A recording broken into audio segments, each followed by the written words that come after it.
Good evening. Calling a school board meeting to order, the meeting of July 20th, 2017. Just running a few minutes late here tonight. Looks like we're calling meeting to order at 7:37 by the clock in the back.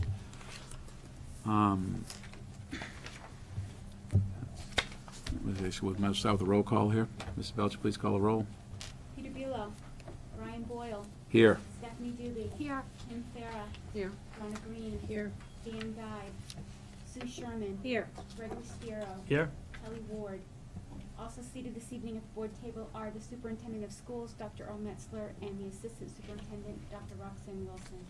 The presence of other district administrators as well as any Timberland Teachers Association officer will be reflected in the meeting minutes. Thank you. So if we could all rise, please. Pledge allegiance. Greg, please. I pledge allegiance. Pledge allegiance to the flag of the United States of America and to the republic for which it stands, one nation, under God, indivisible, with liberty and justice for all.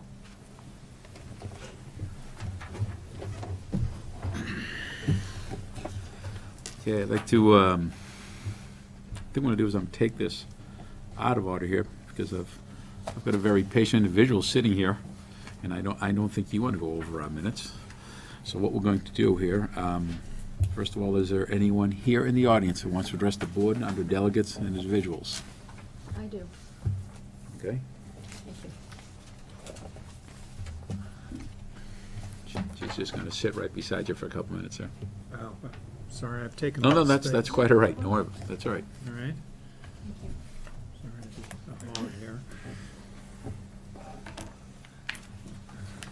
Thank you. I would like to notify the board that I am filing an official complaint calling for a hearing as per ED 204. And this letter is addressed to the SAU board. As is my right under ED 204, I am calling upon you, the SAU board, to hold a public hearing on the matter of SAU salaries and employment contracts, including issues around the hiring of Mr. Tom Gary. It is my contention that SAU 55 is in violation of RSA 194-C:5, which states in relevant part, quote, "The school board of each school administrative unit shall fix the salaries of all school administrative unit personnel, shall apportion the expense of the salaries and benefits among the several districts, and shall certify the apportionment to their respective treasurers," and so on and so forth. The SAU 55 board has not set the salaries for any SAU employee, but for the superintendent, since the establishment of a merit pool, which the superintendent uses at his sole and confidential discretion to increase SAU staff salaries. The SAU 55 board has not voted to approve the contract of the most recent SAU hire, Mr. Tom Gary. The SAU board has not voted to set Mr. Gary's salary or benefits. And the SAU board has not voted to approve SAU employee contracts, except for the superintendent. These are clear violations of RSA 194-C:5, governing school administrative units.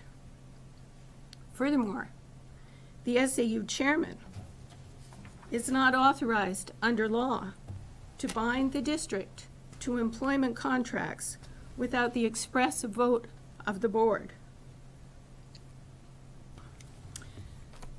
So my letter continues, but Okay, no, I okay. have it. I have copies here to submit to the SAU board, to the Timberlane board, and I will be mailing this letter to the Board of Education and the Department of Education. Thank you.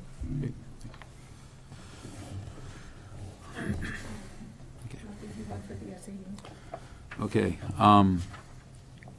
there's no other items in front under delegates individual. I'd like to go into first order of business here tonight. Discuss the strategic plan for Timberlane. And we asked Dr. Wilson if you could kind of formally guide us through this here. Sure, be happy to. At one of the last meetings that we've had as a board, one of the things that you were interested in hearing more about was the consultant's role as part of the strategic planning process. I had brought to your attention that I had had a conversation with Mr. Jay Boat, who is here today. As part of his experience of helping a lot of school districts and understanding what his role could be to assist the board. There's a lot going on in terms of strategic planning and trying to outreach to the communities and trying to get a good sense of what each community, what their strengths and their opportunities are, and what they feel is important to the strategic planning process. So I had asked Jay to come here tonight to talk to you regarding what your outcomes, what you want the Strategic Planning Committee to consider as far as his role. He has a lot to offer, and so this is his opportunity to talk to you for the next, 20 minutes, question and answer. And he certainly has done an awful lot with his organization, which is called People's Worth, which he'll talk a little bit more about, and some of the clients and what he's done for nonprofits and for school systems. Thank you. So Jay, what we'd like to do, Jay, is just to piggyback what Yes. Dr. Wilson said, that I'm not sure how much she shared with you, but the last major capital improvement done in this district was approximately 20 years ago. Uh-huh. And I believe there's 2 years remaining on that bond. So we're working, we would like to update our strategic plan and get it very quickly into an action mode versus a discussion mode. So this is why you're in front of us tonight. We appreciate you coming up to share with us about who you are and how can you help Timberlane. Great. So the floor is yours, sir. Thank you so much, and thank you for inviting me here. What I thought I would do is just spend a couple minutes introducing myself and what I do, and then I wanted to very quickly ask you a little bit what you're looking for, and then I thought I could speak more directly to my capabilities in light of what you're trying to accomplish. So I describe myself as an organizational development consultant with a core competency in facilitation and a specialty in large group facilitation. My master's is in counseling. It's not in business administration. So on the spectrum of consultants, there are experts who diagnose your problem and tell you what to do, and then there are experts who help you figure out what it is you want to do and how to accomplish it, and I'm in that side, the more collaborative kind of consultant. So it's a style that you should know about right up front. I've been doing this kind of work since 1982, so I've been self-employed during this whole time in the Boston area, and with primarily a local practice, mostly with nonprofits, but also some with small business in the organic and natural foods industries, some state agencies, some federal agencies, some corporations, but mostly nonprofit organizations. And you can see my education client list in the packet. I think it's page 4. And I'm here because of a referral from the superintendent of Salem in New Hampshire, where I did a strategic planning process a few years back. There's a letter from that superintendent. There's a copy of the plan. And that's why I got a call. And that's,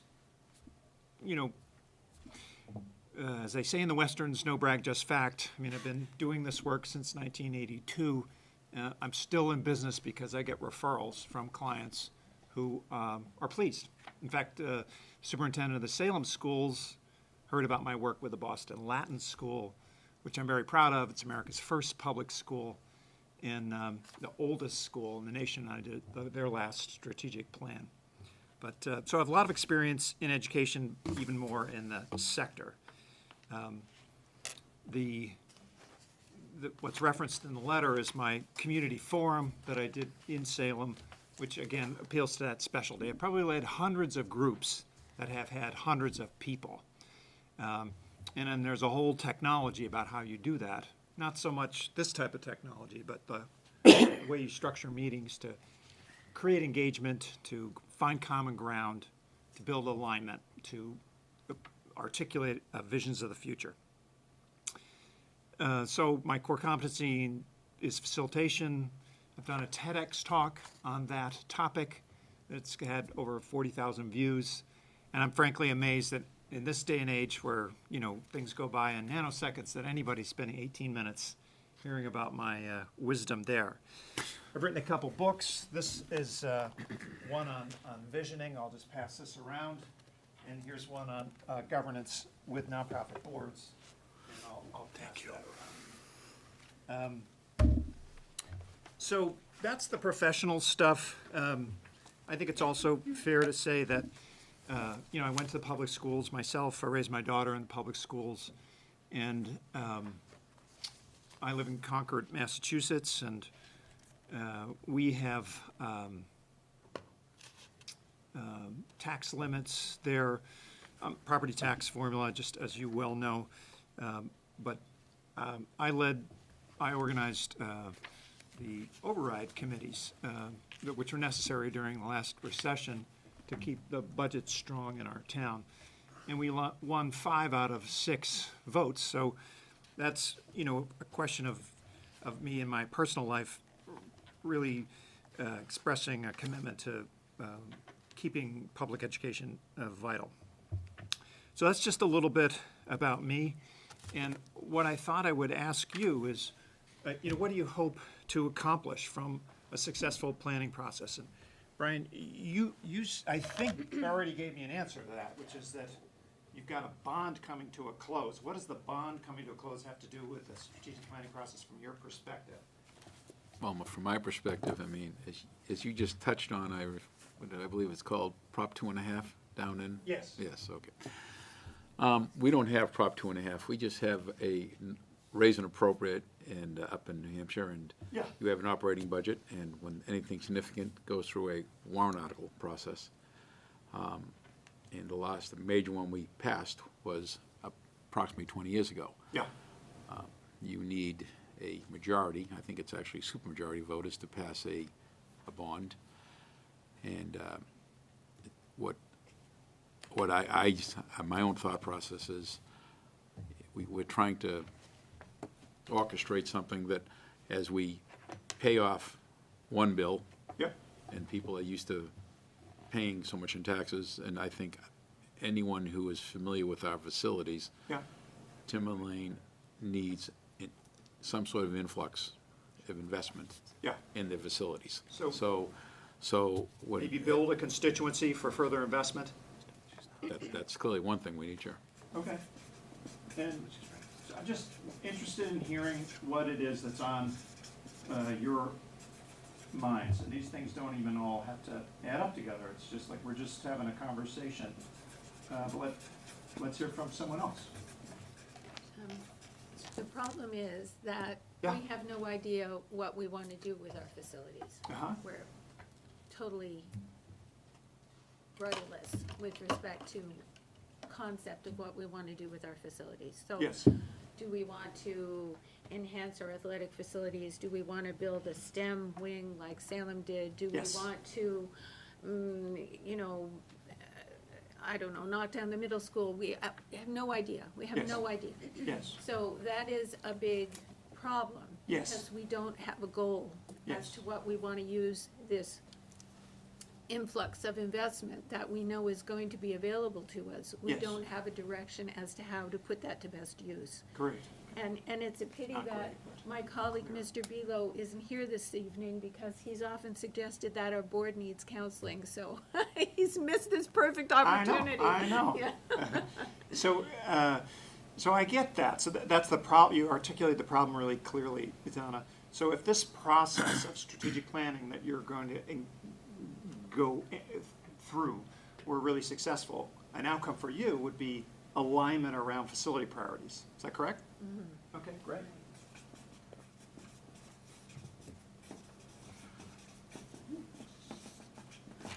I'm over here. Gregory, how about you? I think to build on what Donna said,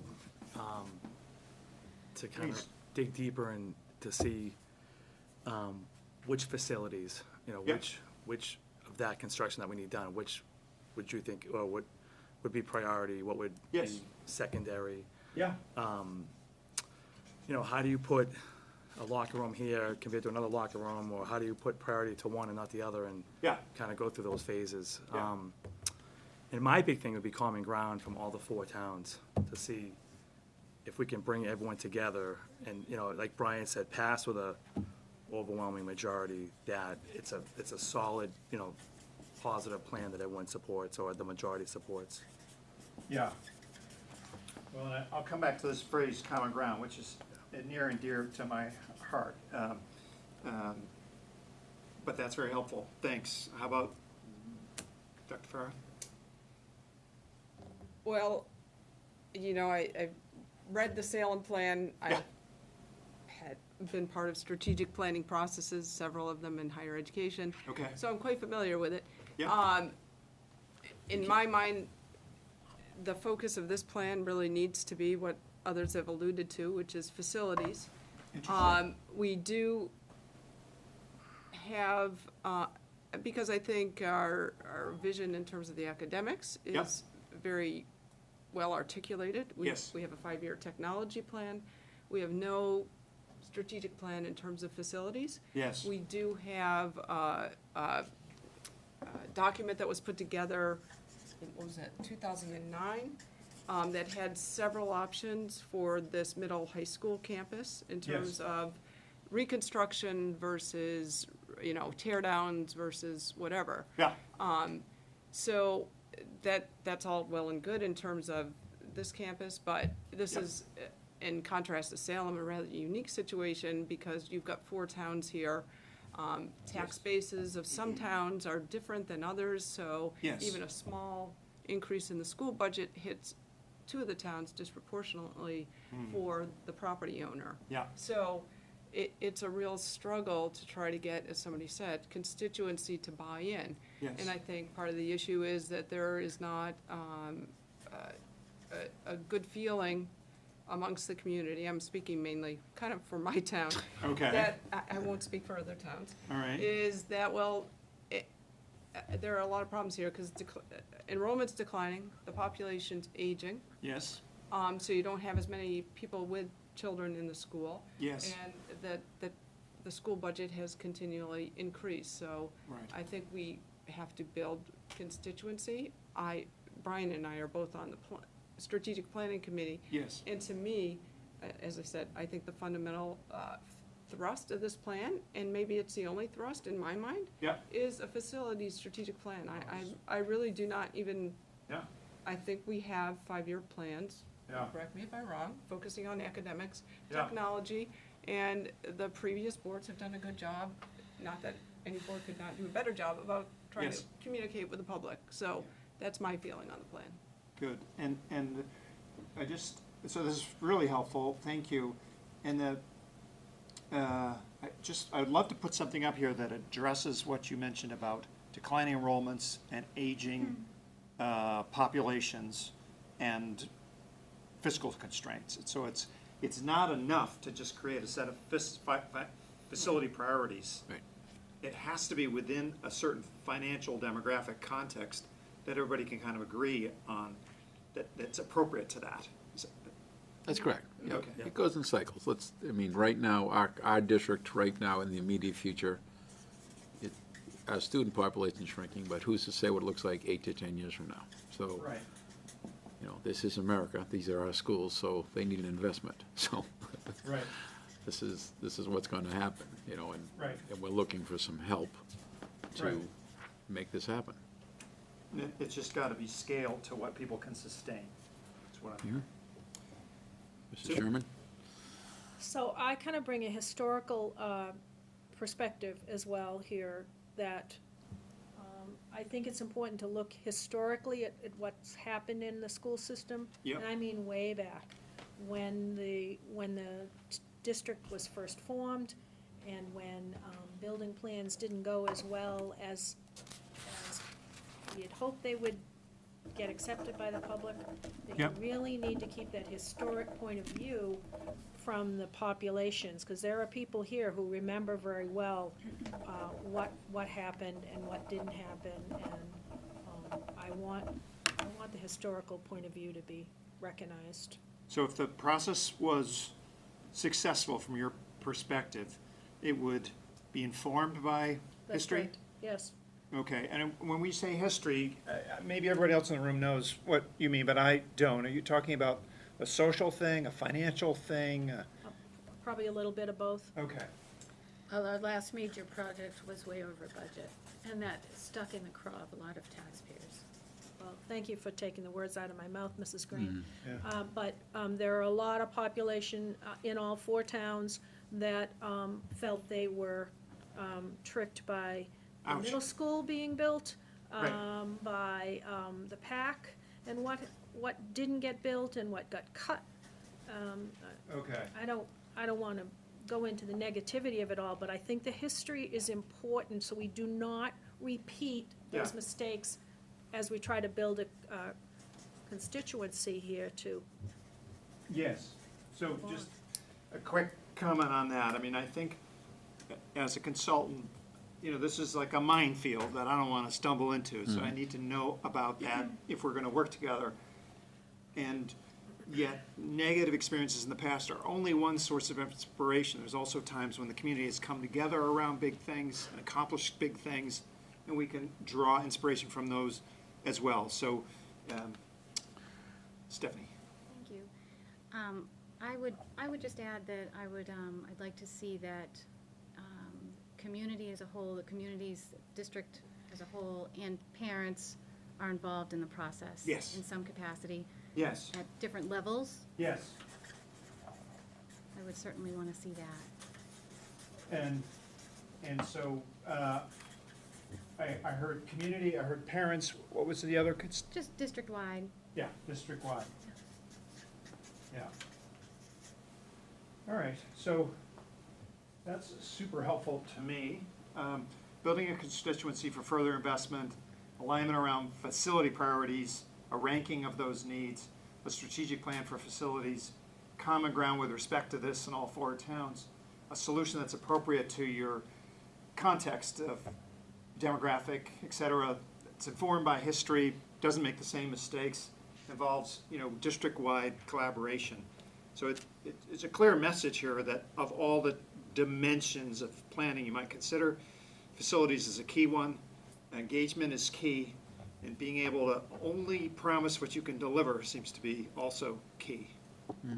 Any other comments you might make by way of reflection of what you're hearing from yourself and each other? Well, it's probably scattered and around there, but I think it's much like what's happening in the country, right? It's a messaging issue. We have to get the message Yeah. out, because obviously we'll be dealing with people who have expertise in the building industry. Yeah. And to piggyback on what Mrs. Sherman pointed out, there was a lot of misinformation in 20 years ago that as Mrs. Green alluded, the project overall went over budget.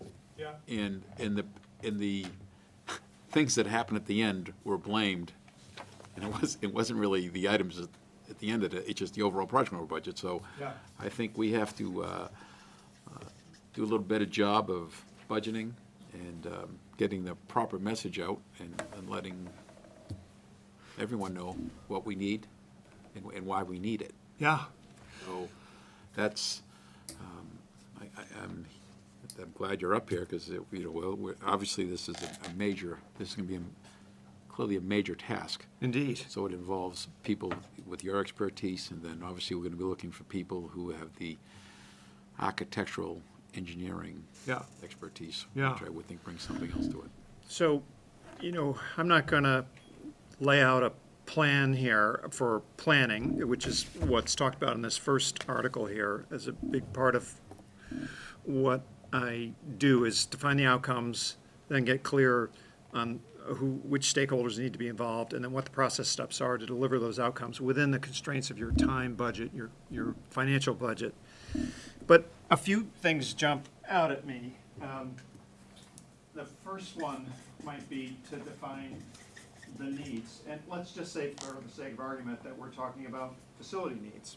And that's going to be the focus. There might be other things you want to take in a strategic plan. Let's just say, for the sake of argument, it's about facility needs. So you do that by doing some kind of assessment, right?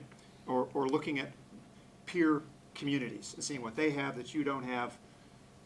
And that's a data gathering exercise that you could be doing. Maybe you've already started, but you could be doing now. Build on the past plan, et cetera. And then you could potentially look at defining what the constraints are, the economic constraints, the parameters. How much land do you have to work with? How much money do you have to work with? When you retire the bond, what does that get you? And if communities can't afford any more than that, then that creates a constraint. So nobody's interested in having an unrealistic conversation. So these are, we're Yankees, right? Smart, pragmatic people. So you talk about what the needs are, you define the constraints, and then you can either envision, what you want, but you do so within the context of the needs and the constraints, and you define your priorities. And depending on how tight your constraints are, the priorities list might be very short. And if that's the best your communities can do, given those constraints, then God bless you. That's the let's do our best, right? And if the priorities are such, if this is so sobering that people want to go back and renegotiate the constraints, that's an option you have. But if you did that job right the first time, not right, but if those constraints are truly inflexible, then you've got your product. It may not be what you want, but it's what you can sustain. And in the end of at the end of the day, that may be the very best. Working in the nonprofit sector is a privilege. Because I work with people who are inspired by mission all the time. I'm sometimes, the only person that's being paid in the room. Everybody else is there on passion. And people found things, and so I'm used to ordinary people like us, actually doing impossible things, right? Because founding these nonprofits and funding them against all odds. But I recognize in the public sphere that constraints are very real. So this is something like what I might be suggesting is this could be done with folks who really know facilities, potentially. This could be done with people who really know enrollments and the finances. And then what I like to do is get the people together who are the ultimate decision makers. In this case, it's the voting public, the constituencies, and inform them. So the way I love to do that is through some sort of a briefing packet. Now, people don't like to read things, so you try to make it as simple as possible. Or maybe if you're going to have a session on a Saturday morning, you do a talk with a PowerPoint the night before, or something like that. So you try to inform people, because there's a lot to be learned, and then you engage people. And the way that I typically engage people is through kind of a large group process. And so you imagine a room, right? I'll try to make it real practical. And you've got, a wall that's kind of the visual focus for the whole room. Now, I don't know how many people would show up at a meeting of a district or a meeting in each of the towns. I really don't know. But I did stop at the library on my way here because I have a connection with CAB over there, and I was asking people about the district in the library, and the one woman I was talking to said, if you did something like that, it'd be standing room only. And I said, well, it's probably be a really small room, right? But let's just assume you got a lot of people, and the way I like to do it is to create a big room. You create lots of little groups. Now, if you're designing something like I did for the Boston Latin School, and you're inviting people, you can actually assign seating, and what you try to do is to have administrators, faculty, employers of your graduates, students, parents, alumni. You try to get everybody all mixed up. At community meetings, you can't do that. So you just try to spread people through the room. You ask these tables to take on certain tasks that I would define, and they've come up with outputs that go up on the wall, and we kind of sort them.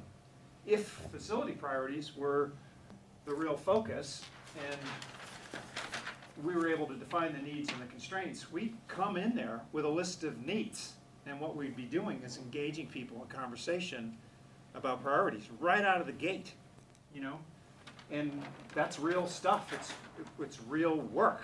You're not just sharing opinions. You're actually working with your neighbors to figure out a tough problem. And that particular type of planning problem, you can give people whatever your constraint is, if it's $10 million or $1 million or $10, and you get to parcel out your money. You can force people to make tough choices because you're going to be making tough choices as a school board and you want their input. So you engage people in that way, you aggregate the data in a way. You've got a table over here, if it's in the evening, you've got pizza, if you got to draw people with food, right? And what made this book that Brian has,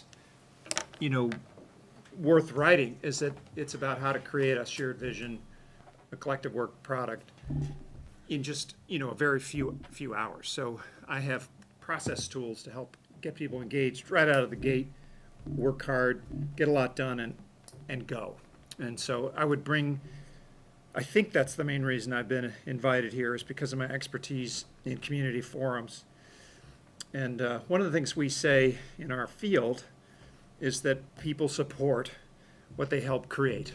That's a maxim of my field. So this technology, and I say that meaning the meeting technology, is not about cameras and computers.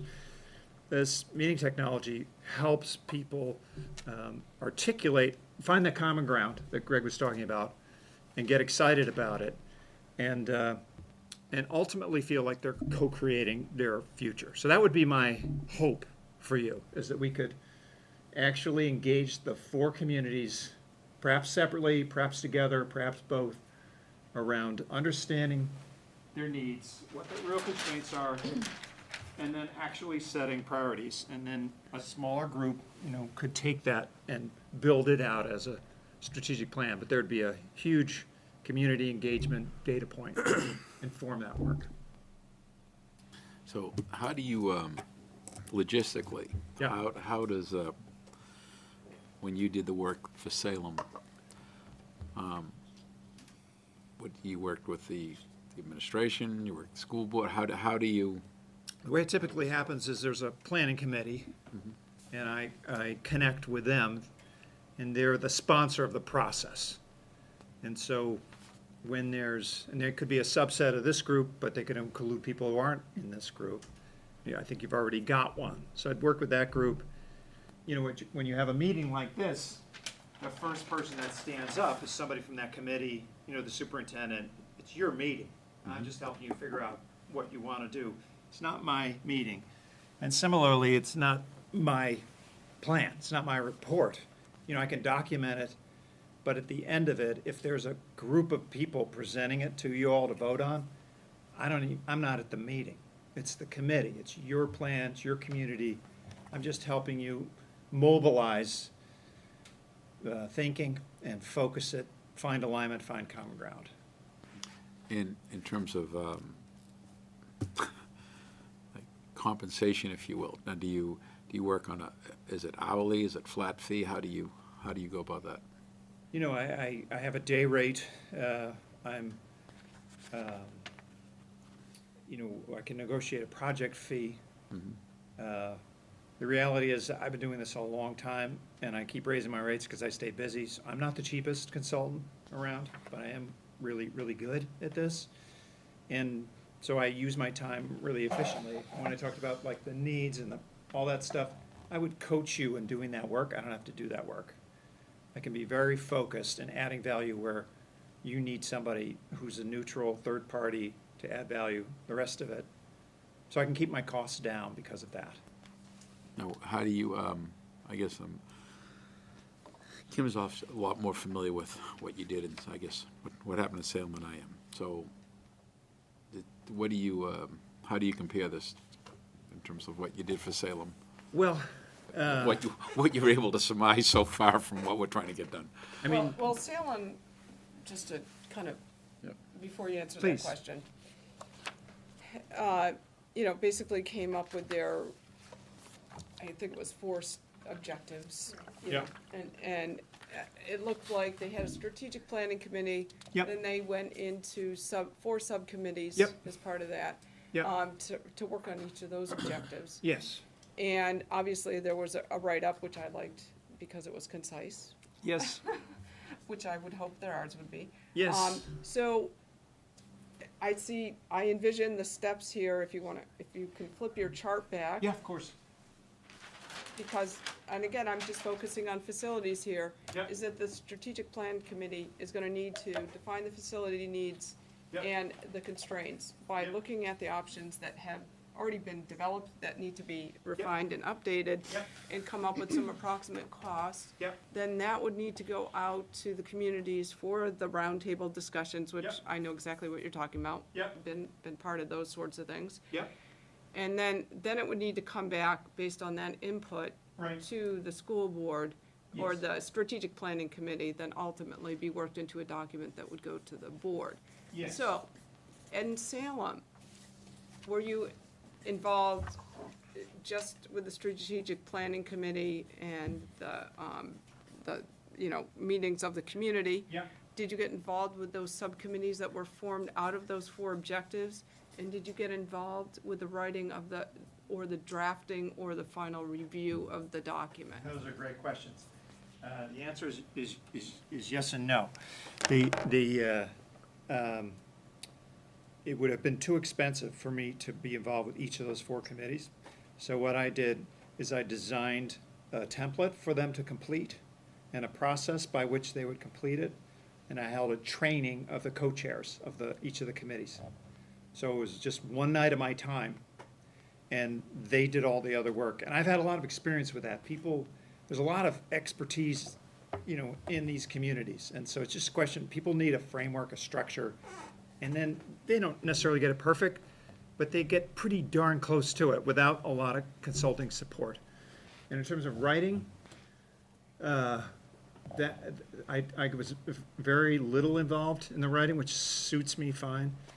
But the table of contents, as you see in this article, is one of the first things I negotiate, because I want to know what the frame is, and then that planning process, the plan to plan, every activity has got to contribute something to the final plan, or else we edit it out. It's got to be a very lean planning process.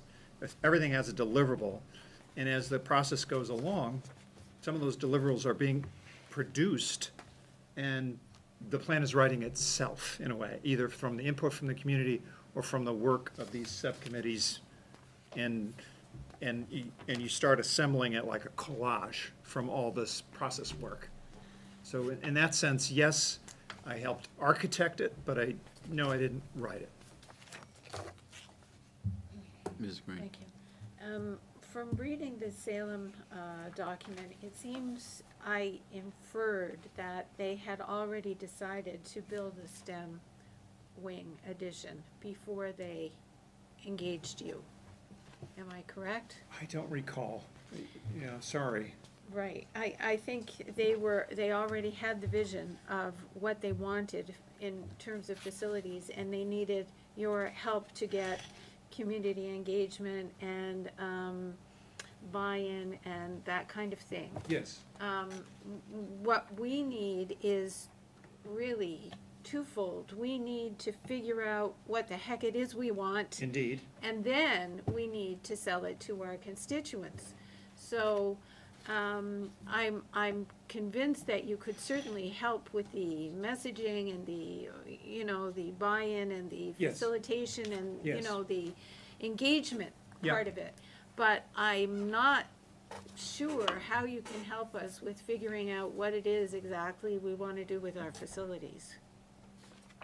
That's my concern. And it's a good one. I'm not a facilities expert. I really trust my clients to know what they need to know. And in this case, if you literally didn't know, I'd be coaching you to seek expertise. And that could come in different forms. The simplest, cheapest way is to go visit other communities that are comparable to you and see what they have. A more expensive way to do it would be to hire facilities planning people who could come in and do an assessment, the kind of thing that precedes a master plan. Right, and that's what happened last time, and at least, you know, that is what I'm hoping that we can get an update on, Yes, so that when we go out to the communities, Yes. we're not going out with a blank, we're going out with some options. This is my vision. yeah, Options, and going to see what the constituents are willing to Yeah. buy into or feel is perhaps the best Yeah. option out of those. so that's the difference here. If you can update the prior thinking, learn from other sources, and put together a package of options, you've done your part. I could come in and help others sift through that and make some choices. But even then, especially if I'm at 4 different meetings in 4 different towns, I'm gonna say to people, we're not making decisions here. We're expressing preferences. We're making recommendations. The final authority is you all. And the Fire was right to point out those extra steps. There's vetting that happens afterwards. But if your constraints are good and your needs are good, then, you know, you're just maybe editing the preferences around the edges. If people want, if the community clearly wants certain things and that's what fits within those constraints, those are the needs that they value, I doubt you're gonna countermand them. So it sounds like we have to collectively, this board, come up with a path Yes, on facilities yes. before we can use your expertise to our benefit. Oh, well, I would amend that. So, you know, the first step up here would be, you know, what I call a plan to plan, like a scope of work and a table of contents. And Stephen Covey, you know, the writer, talks about beginning with the end in mind. This is the end, and then there are also these process objectives. Like there's the plan and the process. Having the community engagement, that's process objective. You know, having people be informed by history, both positive and negative, it's a process objective. At the end of the day, you've got a plan that some other community is going to Xerox and look at because it was so awesome, right? And what's in that plan and what's out of it? I could come up here and work with the committee for 2 hours, and we could punch this out. We'd map out the whole thing from beginning to end, a couple of hours. You'd give me a wall, Post-it notes, and we'll have a plan. And then you have that document that spells out all this stuff. And a lot of it you'd be doing, but you'd be doing it under a plan that somebody who understands planning had helped you map out so that it would hold water and get you what you wanted at the end of it. And then you might not see me much at all until here, and then you might not see me much at all. We could negotiate that. Like I said, I don't need to insert myself. I just want to add value where I can, and I'm happy to let you run things within that larger frame without me running up a bill. So procedurally, it seems to me that we would be looking, I guess, for a formal proposal so we can act on it. Is that how we, let me put it back to you. I think what I was told is that Dr. Wilson was going to ask this group for the authority to negotiate with me to figure this out. You were told correct. Okay, Yes, okay. yes, that's, so, So you could do it that way, and, you know, again, I'll be honest with you. I know there aren't a line of other consultants waiting behind me to talk to you. So It was a I'm lot of not, traffic, wasn't there, traffic? I'm not opposed to writing a proposal, but what I'd rather do is, instead of kind of me going off to my office and throwing something over the wall that I hope fits, I'd rather have you just invite me back up and do this work. And at the end of it, I'd produce a product, and, we could work out a deal that if you like the product, you could hire me. And if you Okay. didn't, maybe you could pay me and get rid of me. And if, something that felt fair to both parties, because it's just better for us to collaborate than for me to guess. Okay, Mr. Chairman. Brian, just to clarify, so Jay, this plan-to-plan Yeah. meeting you're suggesting Yeah, would be with the current strategic planning committee. They have a committee in place. yes. Okay, that's who you would do that work with. Yeah, Okay. unless you can think of some other reason why it should be somebody else, but. Okay. Yeah, if you already have kind of a plan, then I'd want to see it, and we use plan to plan, and start there, but I think, I like what we mapped out here. And, so, I know I've used more than my 20 minutes, so That's all I'm right. gonna try to wrap up here. But, I'll just tell you what you already know, which is that here we are in the summer when pretty much nothing happens, right? Because everybody's on vacation. And then we're gonna hit September, and then everybody gets super busy. And it's like a rush to Thanksgiving, and after Thanksgiving, nothing happens. And my coaching for you would be to figure this out sooner rather than later, so you can take advantage of that sprint we have in the fall from Labor Day to Thanksgiving and get this work done then. And by this work, I mean this work. This can happen in 2018, but this should happen this fall, in my opinion. That would mean this should happen this summer and into the early fall. Yeah, we have already had that discussion, because I'm kind of a backward planner. I already know what date I want the document done by. There you go. So I've already backed this up, and Dr. Wilson's in the committee. So yes, I would very much be amenable to having you come back and do a plan to plan. Yep. My feeling would be that we need one meeting before you come to Yep. plan Sure. for that meeting. Sure. And then we will move forward from there, and yes, pick it up. So our goal here is to have this done by June of 2018. Okay, yeah.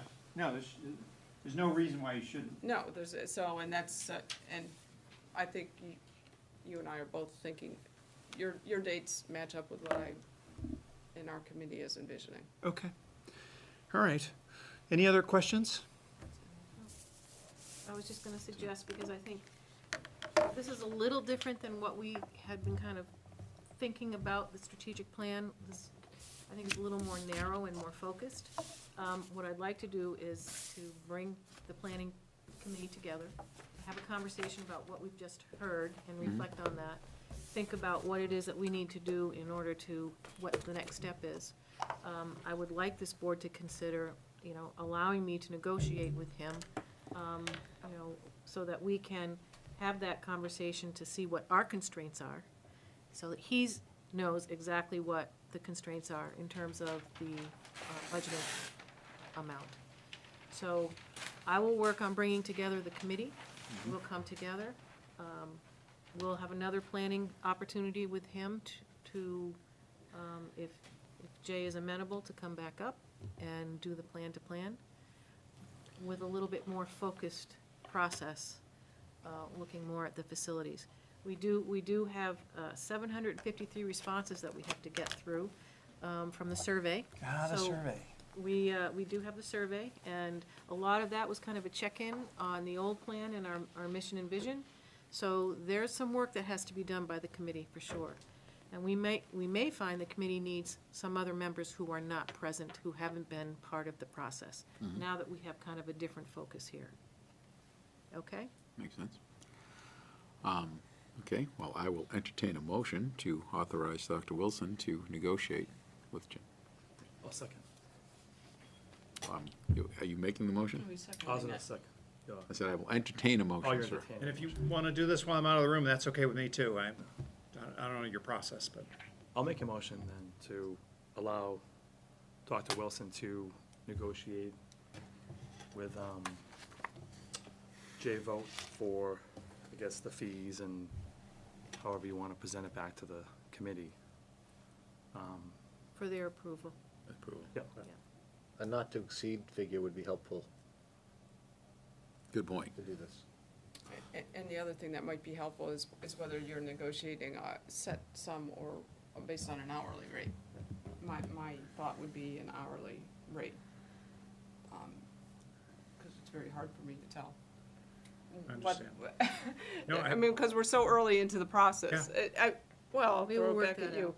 So I thought, yeah. Typically, do most of these nonprofits do it on a, like a, Or nonprofits does it watch vary? every dollar. But So- I mean, do so they do it want to as a- see every hour spelled out. I typically work like a half-day chunks, so it's not really by the hour, but it's, that plan, once you're clear on what you want to accomplish and what parts of it you'll do and what you, again, it's all about constraints, what you can afford to have me do, I can give you a detailed budget of where my time would be spent and where the money would be spent.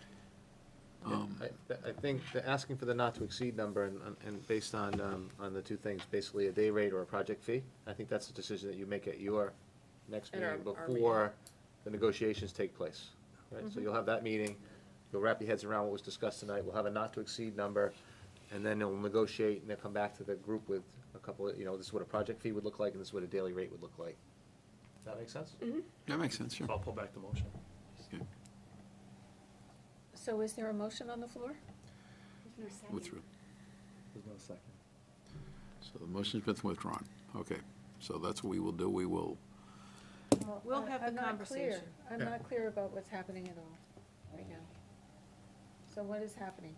What group is going to ultimately approve the purchase? This board or the strategic planning group? It wasn't Well, made this- clear this- to me. The board. only the school board, the strategic plan committee cannot approve Well, that. I'm relieved to hear that because it sounded like it was going back to the strategic planning committee for Yeah. their approval. No. So, just to be clear then, Dr. Wilson is going to discuss with our consultant a price by project or by hour for the plan-to-plan and/or the total package? See, this is what I'm not clear Yeah, on. what I was trying to make clear was asking for the board to authorize Dr. Wilson to negotiate a not-to-exceed number, whether it's a daily rate or a project fee to come with him. But you have that next meeting that needs to take place in the meantime, your own meeting before, right? So she's going to do that in the meantime, and then you're going to. So we will not be giving that number this evening. She is going to negotiate that. Whether we suggest. Well, you would give us the you would give us the number Number not up not to exceed. It could Okay. be 0, it could be all the way to that number, but that gives. I don't feel comfortable doing that at all. all we're doing is giving Dr. Wilson the opportunity to negotiate up to that figure. We're not setting that figure, we're not voting on that figure. No, Correct. I am That's not exactly how I am not comfortable giving a not to exceed number because it will come out to be that number. That's the way these things work. I want a quote. We don't have a job to quote, though. What was the value of the job in Salem? Do you remember? It was done quite a few years ago, it's not Yeah, How long ago was it? 2012 and 13, right? Hmm. yeah, Okay. It's a while ago. Okay. yeah. I'm happy to work with you in whatever way works with your process. Well, we don't do this. We don't do My this. question mark here is, I don't know what number to, I wouldn't know, what are we gonna say? what number, or $1 am million? I saying Well, 10, that's, 20,000? and that's how do you negotiate with someone you don't have any idea about the costs, right? So, not to exceed, that gives her a parameter to figure out and come back to you to say, like, this is what a project fee would look like, and this is what hourly rates Well, would look like, and this is and- what the scope of the work is, Yeah. and then you Well- decide whether or not you wanna do it. In defense of Mrs. Green, though, I understand what you're saying, that you don't want to throw a number out here tonight and then all of a sudden have this. I know. And that would be your job as a business person to come within 0.01% of it. I know. So, I know. that's all. It's, so, Yeah. well, here's what I suggest then. I think what we can do is, let me see, can we even do that in Could I make a motion to authorize? If I Go could ahead, interrupt go for just a second. I appreciate your point, I really do, and I'm not immune from that seduction, right? The problem is that, consultants, it's just like cars. You can do the Cadillac, you can do the Camry, you can do the Volkswagen, and they all have different price points. And especially if you were to ask me for a proposal without giving me any guidance, it's quite possible I could design something that really is, you would never even consider. And then we both wasted each other's time. Good So- point. That's my thing, is I don't wanna That's my waste the point, time. yeah. I wanna know where the parameters are, so Dr. Wilson can come back to you with something that makes sense, instead of guessing. So maybe you should think about what you could afford and put out a number, and you don't have to do that right now, that you could actually live with. If I then came back and said, yes, that's my number, and if that number's too small for me to help you, I'm gonna not take the project. If it's big enough that I can creatively make it work, but I probably will go to the edge of your budget. It's safe to say, based on my experience with Salem, I was at their edge, and I'm gonna be at your edge. And so the question is, you should figure out what you could potentially afford for a consultant, what you could explain to your communities.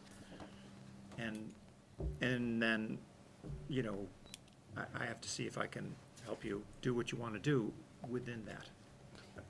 So, thank you. I think that you would be wonderful with the community engagement element of it. And what I feel we still need, unfortunately, is somebody to come in and actually tell us what we physically can do with our facilities. Because our previous plan was to knock down one building and build a new high school, Yeah. and this did not fly with our No, towns. that was not the previous plan. That was one option of 5 options. Why is our plan dead? If that was only one of 5 options, why is the entire plan dead? Why are we here today? So in any event, it was too ambitious. Yeah. We still have that kind of desire, but we can't match that. So Yeah. we have to figure out what physically we can do, what our physical options are with our current infrastructure. And this is something that I don't think, unfortunately, as engaging as you are, I don't think that's your expertise. No, and I'd be the first to say that. And for example, I put this over here, but if the defining needs, the facility needs, if that's really what you need to do, and you need to hire an architecture firm, you could take the whole fall doing that. I don't know how complicated that is, but if this is the focus, and you're talking about a multi-million-dollar bond that's gonna be allocated, you're gonna want, you may have to make that investment. And that may even preclude you having the money to pay me to do my part. And if that's what you need, I'd be the first one to say, go take care of that need first, honestly. Could I ask your hourly rate? You typically charge $2,500 a day. $2,500. Yeah. I'd like to make a motion to authorize the expenditure of $2,500 maximum to have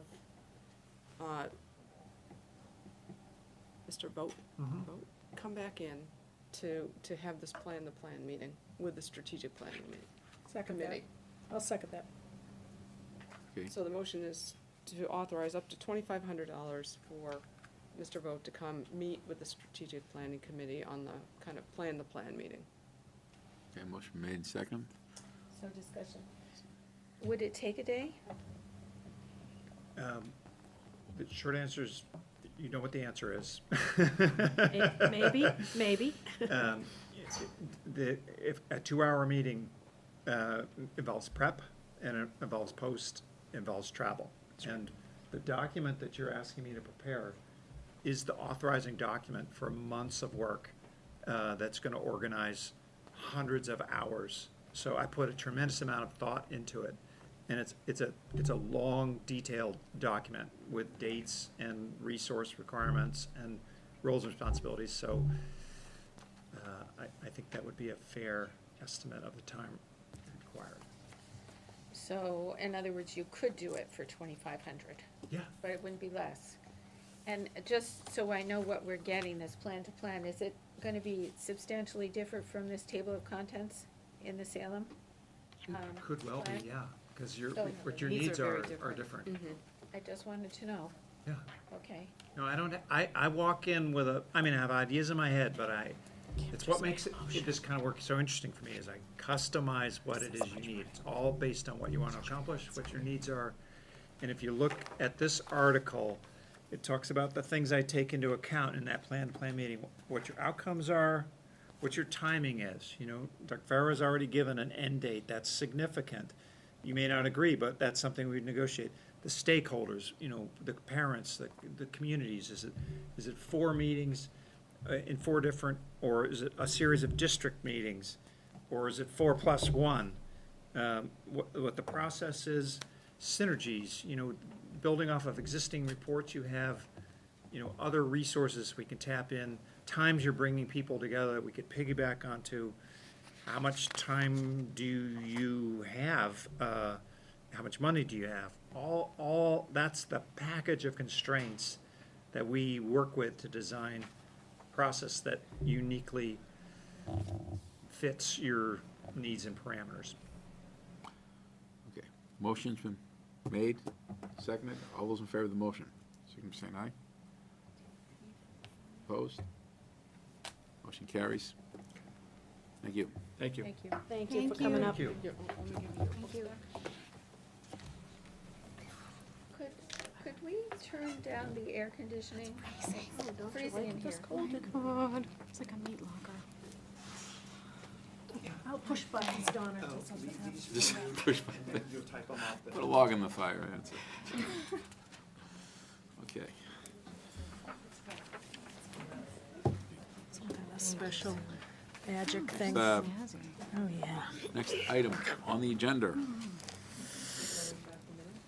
Yeah, let's see, I might as well, let's see if we can clarify some of these minutes. June 15th minutes and we have June Minutes. 29th minutes. Let's see if we can, My glasses to look at minutes. through those, but, We have 3 sets of minutes. oh, with 3, oh, I see, I'm sorry, thank you for clarifying that. Let's do minutes. Okay. Move to accept the minutes of the regular board meeting on June 15th. Second.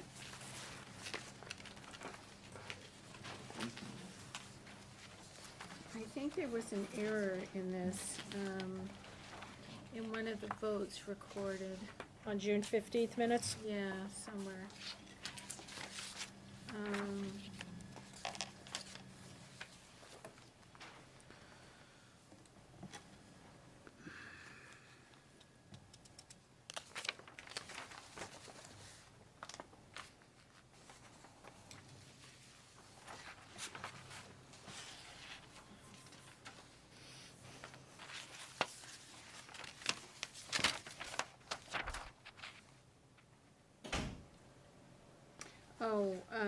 Under pickup patrol, Page, 2 of 6. yep. It said the motion passed 900, and then down below it said vote, the motion to continue with the program passed 810. Right, so it's an extra motion past 900. That's right, so strike that. Yeah. Yeah. Uh-huh. And, I would like to say that I had reasons for voting against a number of the motions in this meeting, and none of my reasons were recorded in the minutes. And if the positive reasons are noted in the minutes, it seems to me my objections to the motion should be noted as well. So I'm personally going to be voting against these, and I would ask the recording secretary in future to devote one sentence to the negative positions in the motions. Just your negative positions or I all think our all. negative Everyone's. positions? All of ours. Mhm. Just clarifying. All right, so there was a motion made and seconded to approve the minutes as amended, right? That was a correction. Just corrections, not amendments, Corrections. yeah, just corrections. Okay, all those in favor of approving June 15th minutes? Opposed? One opposed. Motion carries, so.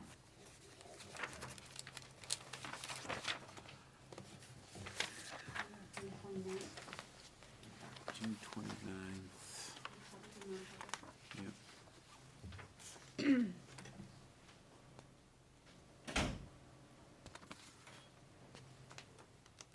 Move to approve the special summer board meeting of June 29th minutes. Public minutes. Motion made by Mrs. Sherman, there's a second. I'd like discussion under other business on. Got a second, yeah. Someone second. Oh, I'll I second. thought somebody seconded. Mrs. Doobie second, thanks, thank you. Page 3 of 3, under other business, it says, discussion ensued on the recent hiring of the business operations coordinator, the position being an SAU position, and an anticipated legal opinion on the matter. What matter is that? I would like to see that spelled out. On the matter of hiring the business operations coordinator. On the matter of possible policy violations. Is that what the discussion was about policies?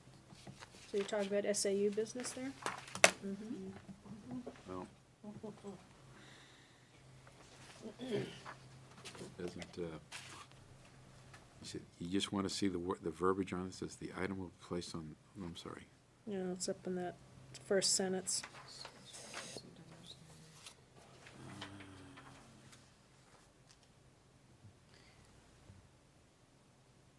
On the matter, that's what you're talking about, the words on the matter? Yes, it doesn't say what the matter is. And an I assume anticipated. Nothing's the matter. I assume it's on the topic, discussion of the hiring of the business, that's, Well, On the That's- matter of hiring the business operations coordinator. okay, so it's, makes sense, that's pretty much what was discussed. well, the hiring of the business operations coordinator is only problematic because there were But policy issues. Well, I think you're looking above minutes here. This is a summary of the minutes as presented here, so this isn't a stenography here. So this is, I believe, the topic we talked about. So do we want to make our minutes as vague as possible so people who haven't seen the meeting don't know what the heck went on? I don't know why you would know what went on here. It looks pretty clear to me. Wait a minute, anticipate a legal opinion on the matter. The matter is the recent hiring of the business operation coordinator. That's it. Why is that an issue? That needs a legal opinion. Okay, Donna, okay. I'm not sure where you're going with this. I'm going with trying to make the minutes more explicable to somebody who hasn't seen the meeting. What would you like the change to history be? of the record. Okay, and what would be your suggestion to change this? I have a suggestion, Kim? that discussion ensued on the recent hiring of the business operations coordinator, because there were questions regarding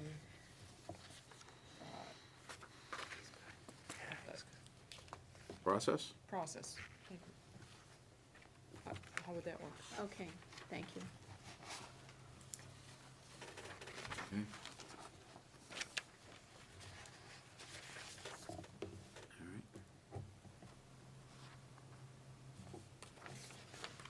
All those in favor of the amended minutes? Corrected minutes, I'm sorry, thank you. Say aye. Unanimous, thank you. Okay, I'd just like to point out, Mr. Chairman, that the item request for SAU meeting is not on this agenda. Just housekeeping. Okay. Minutes of the non-public.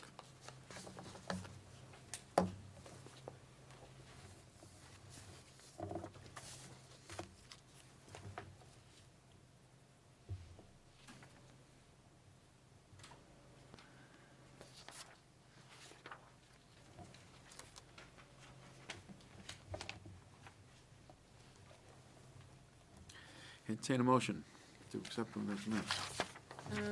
Excuse me. I'll make a motion to approve the June 29th non-public minutes. Is there a second? I'll second. Motion made and seconded. Okay, Discussion, please. discussion? So it says, item number 2, Chairman Boyle asked the superintendent to leave the room, however, Dr. Metzler would remain present per state statute. That wasn't mentioned. Yes, it was. So it was. It Certainly was? I was. didn't hear that. Certainly was. Okay. I don't know what statute that Well, alludes to. but those were exact words. I didn't hear that.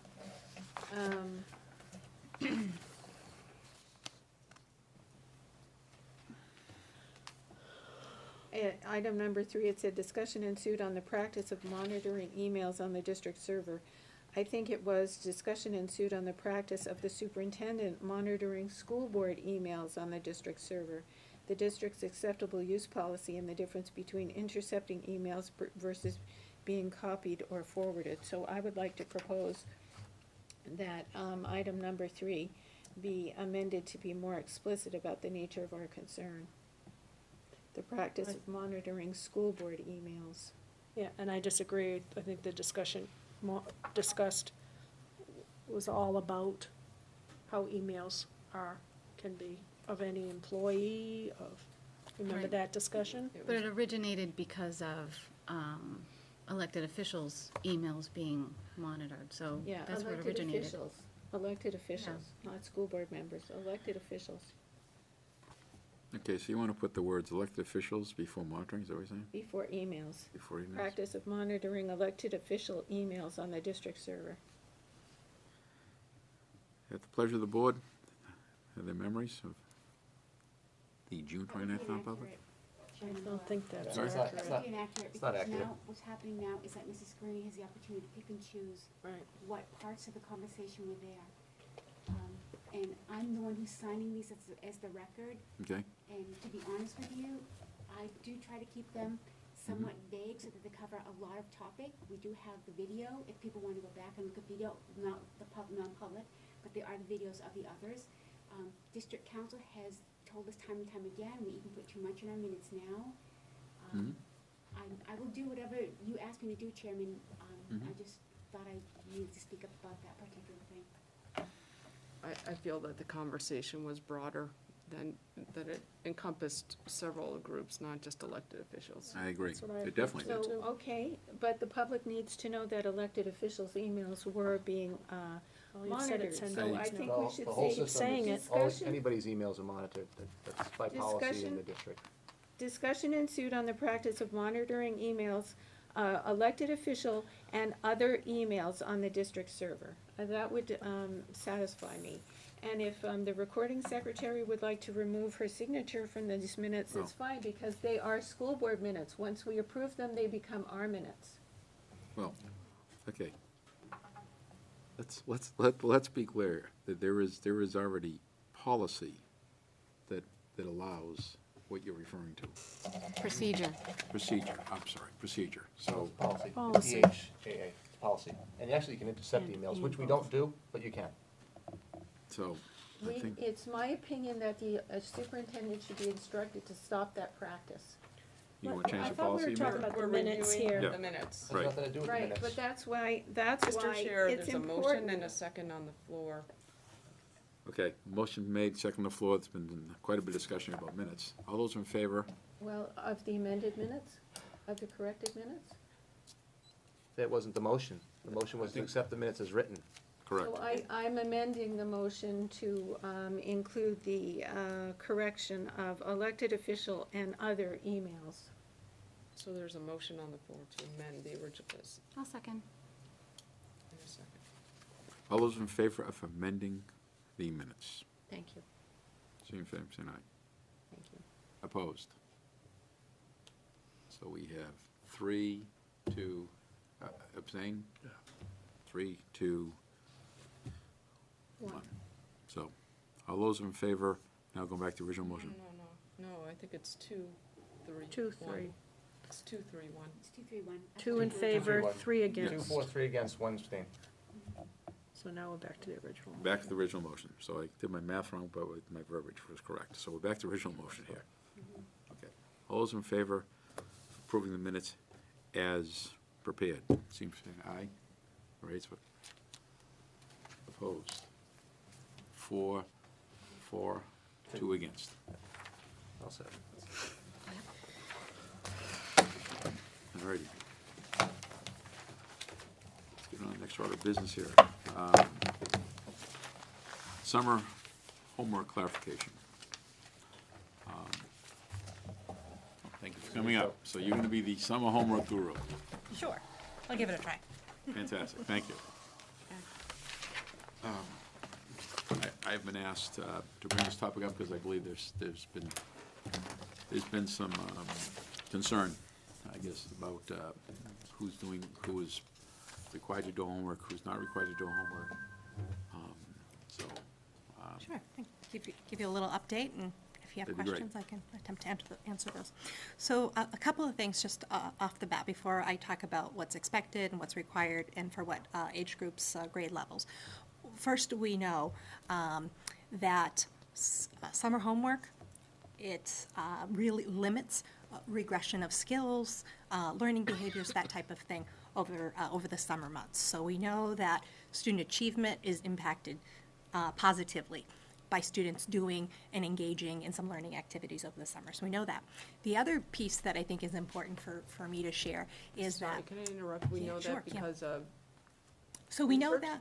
We know that because of research, but we also know that based on our data, right? So we use our universal screening tools 3 times a year.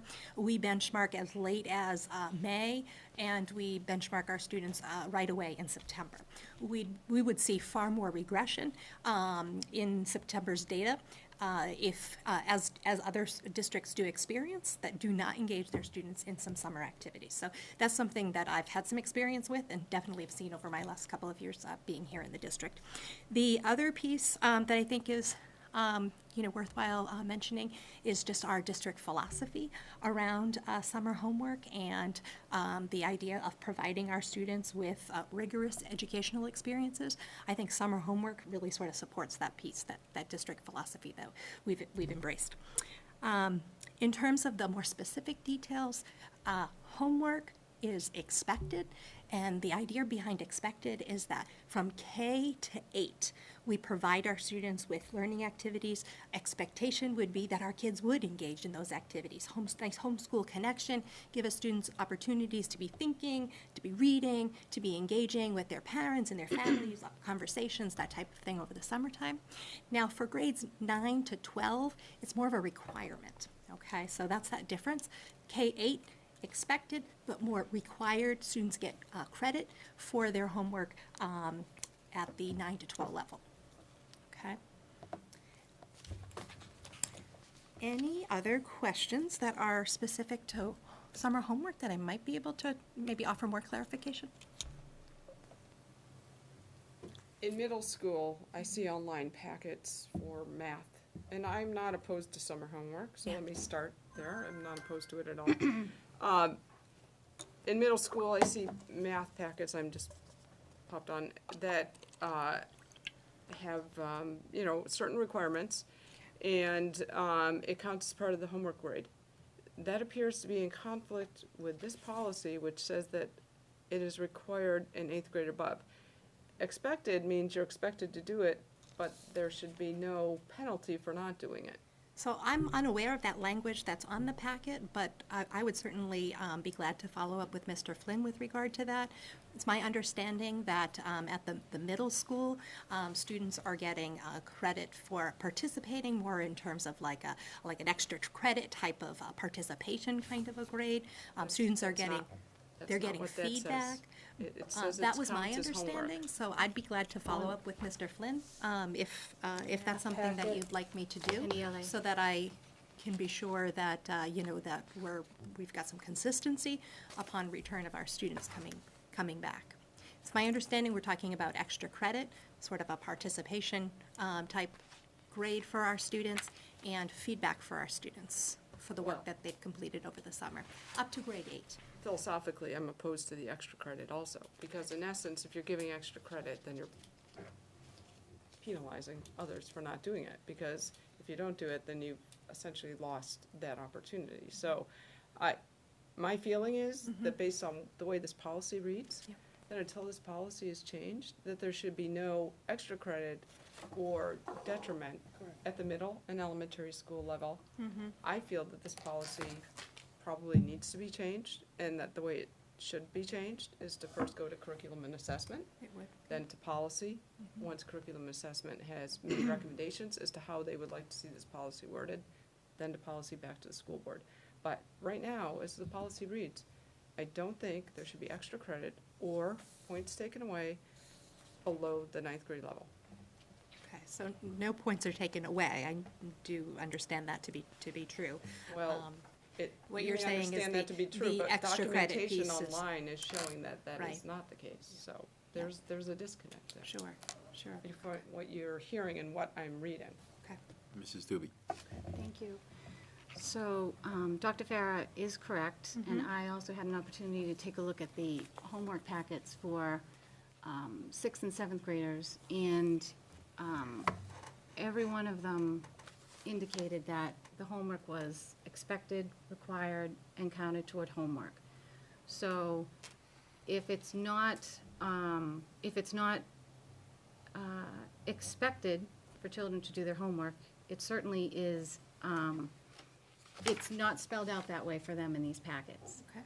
So there is a lot of miscommunication with respect to what is expected of children, and therefore their parents giving those directions to their kids. So while homework may be, a great thing, we can discuss the benefits of summer homework at a later date. At this point, I personally feel that the summer homework is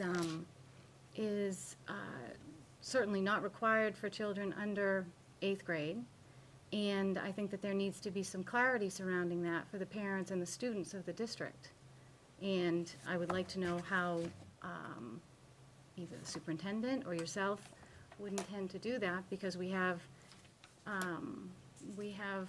folks out there doing homework with their children, expecting that they have to have it done, when in actuality, they don't need to have it done, and they should not be penalized for that.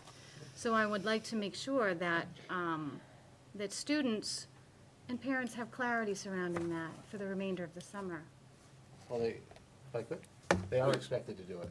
It's right in the policy. Students are expected to engage in summer activities. They're They not are not expected to do it. They're expected to do it. Sure, if you give it to That's them, right, you're we assign, expecting and them how to. would we get somebody to do something? How can we we didn't expect somebody to assign do something and not tell them what to do? So they've assigned it. Now, I get, Mm-hmm. what you- I was with Mr. Flynn today, I talked to him, I said, what's the story? Are you, did certain teachers take certain liberties to try to motivate students to do the work? Or, are kids being penalized, was my exact words.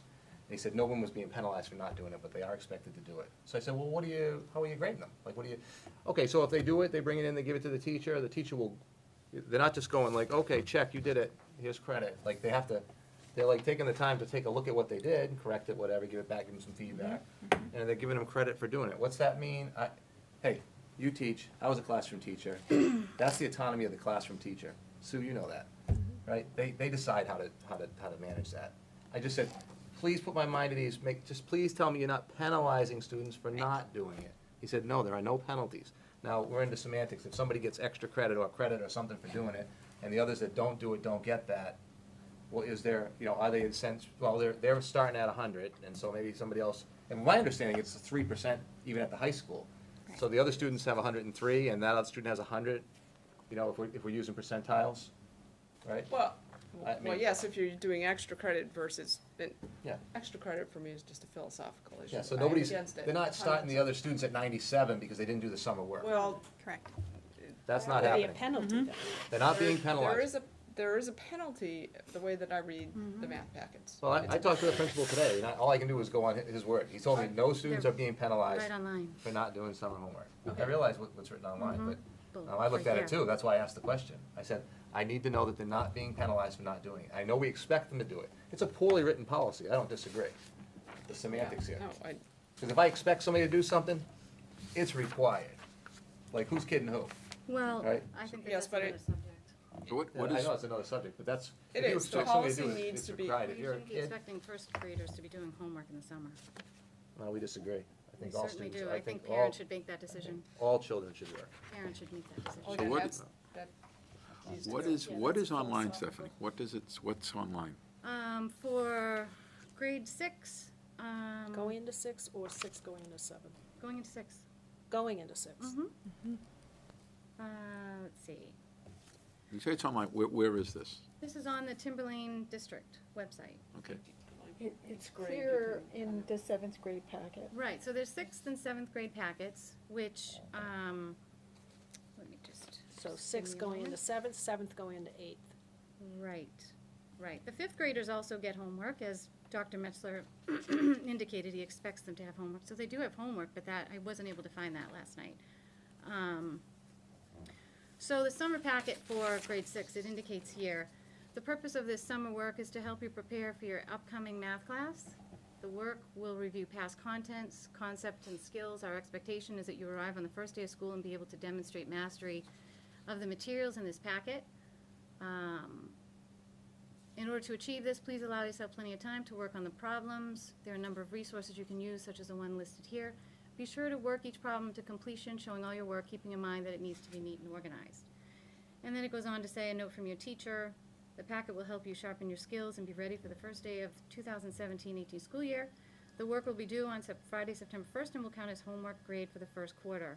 Your grade will be based on the quality of the work. That's one of 4 packets I pulled out. So, while it may be expected, the policy indicates here it is required, which there is, It doesn't say it's not required.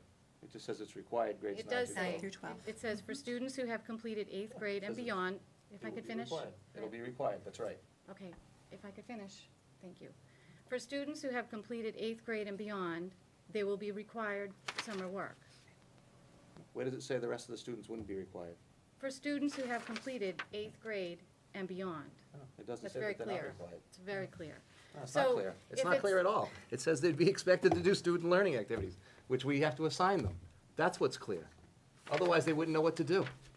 Well, I don't have, listen, the issue that I have here is not so much that the students may have summer work. I have really no major issue with that. The big issue I have with this is the fact that we have a policy that indicates that 8th graders and beyond are going to be required to do summer work, and yet we are requiring students under 8th grade to do summer work as part of their homework. It's semantics. We It's we not expect them to do it. semantics. It's absolutely semantics.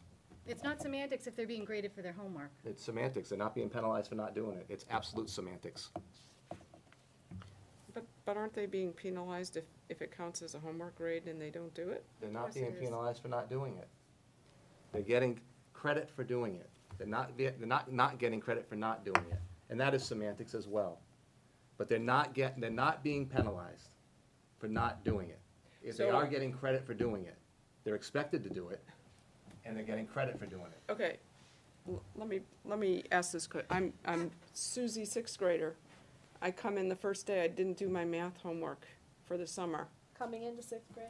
Well, whatever. Coming in 6th, I didn't do my math homework for the summer. I do every single other piece of homework. I get 100 on every single piece of homework. Do I get 100% for my homework grade for the first quarter? My I think the understanding, answer is based, yes. My understanding, based on the conversation I had today with the principal, and my understanding is yes. Yes. They don't get penalized for not doing it. That means, so can somebody else get 103 or 102? I don't know, it's a classroom teacher again, it's the autonomy of the classroom teacher. Or a You're reaching into the start or- classrooms now. And I'm not trying to reach into, You I'm just are. trying, no, I'm trying to ensure that there's, They're based not on being- the way that I've said this. it 10 this- times now, they're not being They're per- penalized for not doing it. So, we I- can talk about this all night long, they're not No, being no, we're penalized not for gonna not do We don't doing need it. to talk about it all night long. They're expected to do it, they're required to do it grades 9 through 12, which means there is a 3, I think it's 3%, Mary, It is, 3%. So those students would be at 97% if they didn't do it. Everyone else is at They're 100. getting penalized. Oh, high school. Grades Nine to 12. High school. Mary, she's the assistant principal at high school. Yeah. So, So they get penalized if they don't do it in grades 9 through 12. They don't get penalized lower than grade 9.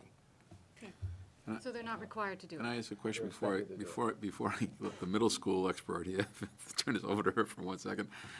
I'm just looking here at this, the summer learning policy. IHCA, yeah. And something happened, so it was revised May of 2013, then revised December of 2013. So is, Yeah, that's when the school board told me, we want summer work and make sure they have it. that's why, well, okay, that's why I was about to ask the question. There must be a reason for what this revision is. We were directed to do this. So, We've been doing it so, for the so past what 5 happened years. in May? The school board asked for homework, and then what, they get you back in December, ask for more homework, or what the? It was, whatever. For a pretty the rewrite- sharp policy, what- you know, I there's what's two the- what's- revisions. What's the rewrite on here? I'm guessing now, I don't know this, so don't hold me to this. Yes. I'm guessing that that's where the required piece came in, It could have for been. high For high school. school. Oh, Yeah. for Because high- everyone was expected to do it prior to that, and I think that that's when they said, listen, let's require it in grades 9 through 12, and if they don't do it, then there'll be a consequence. The rest of the district, we expect them to do it, but they won't be penalized for not doing it, but they will get credit for doing it. So, And as I said, I'm not against, I think this policy should go to curriculum and assessment to be looked at so that we don't have this issue moving forward. And that's up to that committee. So that was a So suggestion we I can was gonna make. clarify it. like if I was a 6th grade teacher, which I was at one time, and I told kids, I want you to read in the summer, and you came in and you read 20 books or something, whatever it was, I met my incoming 5th grade to 6th grade, and I said, listen, anybody that does this, this is what the incentive is. Anybody that does this is what the incentive is. We want kids to learn year-round. We want kids to work. I will tell you right now, that's a major reason why we've shown the improvements that we have in this district. Our kids are working. When everyone else is relaxed, our kids are working. And sure, there's plenty of time to play, there's plenty of time to have fun, there's plenty of time to go on vacation with families. I do not believe that the work is excessive. However, my conversations with my curriculum folks is, let's make sure it matters what they're doing. I am opposed to just busy work, Yeah. and we can argue that, and I'm not getting into the weeds on that. We can look at some of this and go, this looks like busy work, this is deep. And, so, we're working on it. It's gotten better each year. First year was just okay, that spring of 13, summer of 13, and then each year it's gotten a little bit better, a little bit better, a little bit better. I mean, we can find things that look like busy work, and I'd be like, what are you passing out worksheets, word search puzzles and things like that. The work should be a reinforcement of previously taught concepts and Relevant, things. worthwhile, which you try And, to, so we're working on making size it that. matter. But philosophically, if we're gonna shift gears and we don't want kids to work, we can, Well, I mean, I that's the think, policy. well, That's I not think what that's I'm not saying going, at all. that's not going. No one's saying If I may, Brian? Please, that's what I was gonna. Nobody is saying that. No one is saying that we don't want children to, continue their learning throughout the summer. However, as it was expressed to me, oftentimes what children will do after they get out of school is they'll print the packet. They'll either do it right after they graduate, or right after they leave school, the last day of school, they'll do it within that first week, or they'll do it the week before. They'll cram and they'll get it done. So if you're talking about, extended learning throughout the summer, that's not happening. Everywhere. That's a parent's choice. I mean, I have 2 children, they don't do that. They come home, my kids do Well, work. again, I think it throughout. should be, it It's a really should parent be choice. ultimately, If the parents say, do all the work, excuse me, let me No. finish, please. I was If they I say, was still speaking. I was still speaking. I was speaking, Do sir. me a favor, please, and could Mrs. Doobie please have you. this floor? I want her to finish Thank you this. very much. This is, please, thank you. Appreciate it. So I do think that this is an area where parents should be directing whether or not they want their elementary and middle school children to be spending inordinate amounts of time in their summer vacation when they have already worked 180 days, if I may, that's up to the parents to decide, okay? That's up to the parents. And so, as a result, I think that this policy, as it's written, has to be looked at, has to be addressed right now, so there's clarity for the parents and the students of this district. Because there isn't clarity.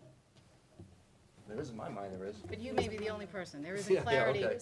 I'm the only well, person. I've got two people that have clarity, but I also have heard from other folks in the district, parents and teachers, who are against this and who are concerned about their children being penalized 3% if they don't do their homework. That's at So the high there is- school.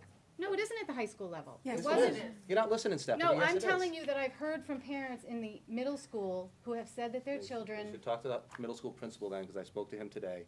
They're not being penalized. We can continually make up this magical penalty It's that not. doesn't exist. look at, I'm just telling you. I spoke to him today. I was with him today. As a, go ahead. we'll go. As a parent, and my kids are way past those days. If someone has a issue with anything, it's my expectation you'd start first with the teacher, and then go right up the chain to whether it's the. I can't even imagine over something like this that a parent would hit the superintendent's office, but I can clearly see that a parent a concerned parent would clearly go to the teacher and go to the principal of that building. So, and the only philosophical difference I have with you, Steph, is that I would lean heavier on the educator versus the parent in terms of the requirement. Tonight, I'd like to see clarification, but I would want to see the educator be the person that say, this is what you need to do, this is what you need to learn this year, this is what I expect you to learn this summer, versus the parent saying, I think you've worked hard enough, so you don't have to do that. I think it's important that we send a message that the parents and the children, that there will not be any kids penalized if they don't complete their homework prior to 8th grade. That's a simple thing that the district superintendent, whomever, can address in some capacity, Well, but I think that should be addressed. I think it already, well, I've counted 4 times. That's been addressed at least 4 times tonight, that through conversations with the middle school principal, that they will not be penalized. So, How is that information going to get disseminated to the parents? It's happening right here, that's fantastic, but how's it going to get communicated to the parents? how's it going to get communicated? Well, that's a fair question. How many, you really are convinced that all these middle school parents are under the impression I'm that- not convinced that all of them are, but I'm convinced that there is enough that people need clarity. Okay. Yeah. Okay. You got a number that So, need clarity? well, you never aside, but it's, You did what would surveys. be, okay, whether it's 10 or 30, what would be your suggestion, how we, My suggestion would be that some sort of communication goes out to the parents, the kids that are in 8th grade and under, to let them know that we expect you to do homework, but it's not required, and you will not be penalized if your children don't do it. It's very Well- simple. well, excuse my ignorance, but well, we have the superintendent, we have a assistant principal here from high school. Do we have, is there a mechanism in the system that you can notify when now here we are in the summertime? How would you notify? How would you go about even process-wise notifying these kids and these families? How could you, they're not in school, how would you do it? Facebook? Yeah, Tweet it? that's, couldn't be any No, worse. is there- Well, that's how this started. Is there a Website. means to send an By email out to parents of middle school students en masse? No, we'd To have do to something through talk school to. messenger. Put it on the website. See, I think Mr. Flynn, I think he's out next, well, we'll see when we get around to it. Yeah. Because I would think, or do you do it, do you put it on Channel 22? There's always some sort of announcements on that. We don't do that. It would either be something via the phones or something via email, but that would come out of the middle school. That wouldn't come out It's not a school board thing, or it's not a SAU thing, by any stretch of the imagination. No, I understand, but I'm asking you a question. If you want to communicate anything with your, Well, a handful of parents that have questions should contact the middle school principal. but in defense of, we don't know what the number is, so I'm asking a different question on the same topic. How would you get the word out to parents and students on something right now? I'm Middle just, school Facebook, oh, Middle school principal, or one of the principals at the school, would- if they had a message, yeah. That's our I message. mean, I think that's how Something per Don school. initially. School messenger. We, at the high school, I can tell you, we post it, and then, actually, this week, or this upcoming week, we'll put out a reminder to our students via messenger, just to, check the website for the summer work in case. but how do they you do, didn't it right. how do you do that, Mary? How do you get to that student? School messenger. What Just is- like an email It's type an system. email. Yeah. It's email It's an system. email, and it can be a voice message, Right. Okay. to We phones. typically do that reminder via email because we found that to be most effective at the high school. So that's, so if I understand, I don't want to put words in my mouth, so that's your concerns, you want to make sure the word gets out to these people. So I'm trying to, That it's, that it's expected of the district that the children do homework throughout the summer, but their children will not be penalized if they don't do it. okay. So can we make this happen? Yes. Great. Thank you. And could we have curriculum and assessment Yeah, that was- take an that action? was When I raised my hand I'm and sorry. asked for the floor, 4 or 5 people before that, that I would say that we could put it on our agenda coming up in the fall and look at this and see what our suggestions are, get some input from educators. And parents? Educators who would say whether, the high school one fits, or the middle school one fits, or the elementary one fits. And my reflection about when I look at one of these as a former educator, I'm not sure I'm ever a former educator, but as an educator, for instance, the English packet, she had a language arts one as well. It's such a broad topic that for the 3 teams of incoming 6th graders, it doesn't differentiate for learning styles or children with special needs, and the math packet's the same way. There's no differentiation, so that would be something I'd want to talk about. I think you need to look at some of that differentiation at the elementary level, and at the middle school level, and maybe at the high school level, but I think there's some policy work here that we could Yeah, I think, reflect on. and parental input into that would be helpful, I think. Well, they're not on the curriculum and assessment committee, no No, parents. I appreciate that, but it'd be nice to reach out to them on that subject. Maybe that would be TPAF, but not Ms. curriculum Green? and assessment. Good, as long as I'm understanding, something is going out on School Messenger when about this? I don't know, I'll have to check with Mr. Flynn, I'm not sure when he's back, but we'll see. Why does it depend on Mr. Flynn being back? Because the principal of the school would be the one sending that message. We don't just randomly send out messages. And when is Mr. Flynn expected back? I have to check, I said that 3 times now. I think, do you know who you're talking to? I know exactly who I'm talking to. Yeah, Okay. thank you. Keep it in mind. And you Okay, keep it in mind as well. people.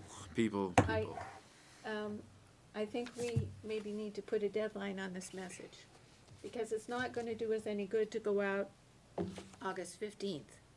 So I would like to make a motion that we instruct a message to be sent out of School Messenger to the middle school parents by, what date would you like, Mrs. Dugan? No. What date can it be done? It's contingent of. No, we are the board, and they are the employees. I can assure you that it isn't the principal who can only do. You can assure us. Yes. Donna, No, please. no. We are the board, and we have a I know need. we are. I know And we we are. have a need. We're not, the tail does not wag the dog here. Make a Okay. motion then. Okay, so by, what is it, July 20th today? By July 25th. We have no idea if the price is even there. That's right.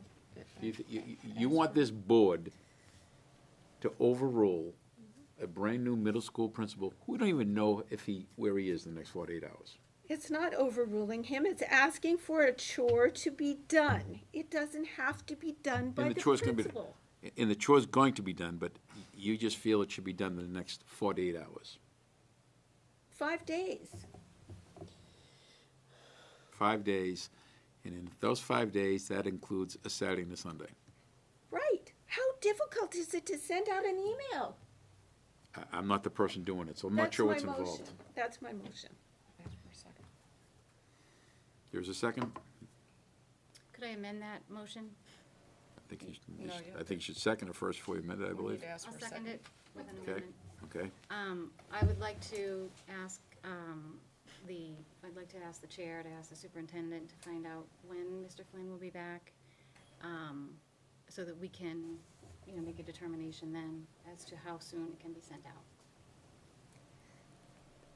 Makes sense to me. So that's your amendment? That's my amendment. All those in favor of the amended motion? Second. Somebody second To that? se- oh, No, she seconded, right? Oh, that's, She didn't get a second. She amended. made a motion to ask the chair to ask the superintendent to find out when Mr. Flynn will be back. I'll accept the friendly amendment. You what? I will accept the friendly amendment. You're seconding the amendment. Mhm. Oh, you're Sure. second. I- So there's a motion on the floor with, It was amended. amended. there's an amended motion. All those in favor of the amended motion, signify by saying, raise their hands, please. Against? So, One. there is Two against. 2 against, 4, so, we're gonna, if the superintendent could find out when Mr. Flynn You could, have to vote on it first. That you We just voted. voted to amend it. Now you have a motion, an amended motion. What is the now amended motion The on? well, this is why I was shaking my head, because it doesn't Okay. make sense to me now. Logistically, it It makes doesn't no make sense. sense to me either. And that is to instruct, the motion to instruct that a message be sent to parents via school messenger to middle school parents by July 25th, which was actually amended to ask the chair to ask the superintendent to find out when Mr. Flynn will be back. to Which- perform which- the task. Okay, to perform the test. However, You still have the you date. still have but you still have The date is still in there. How will you, Doesn't make how will any you, sense.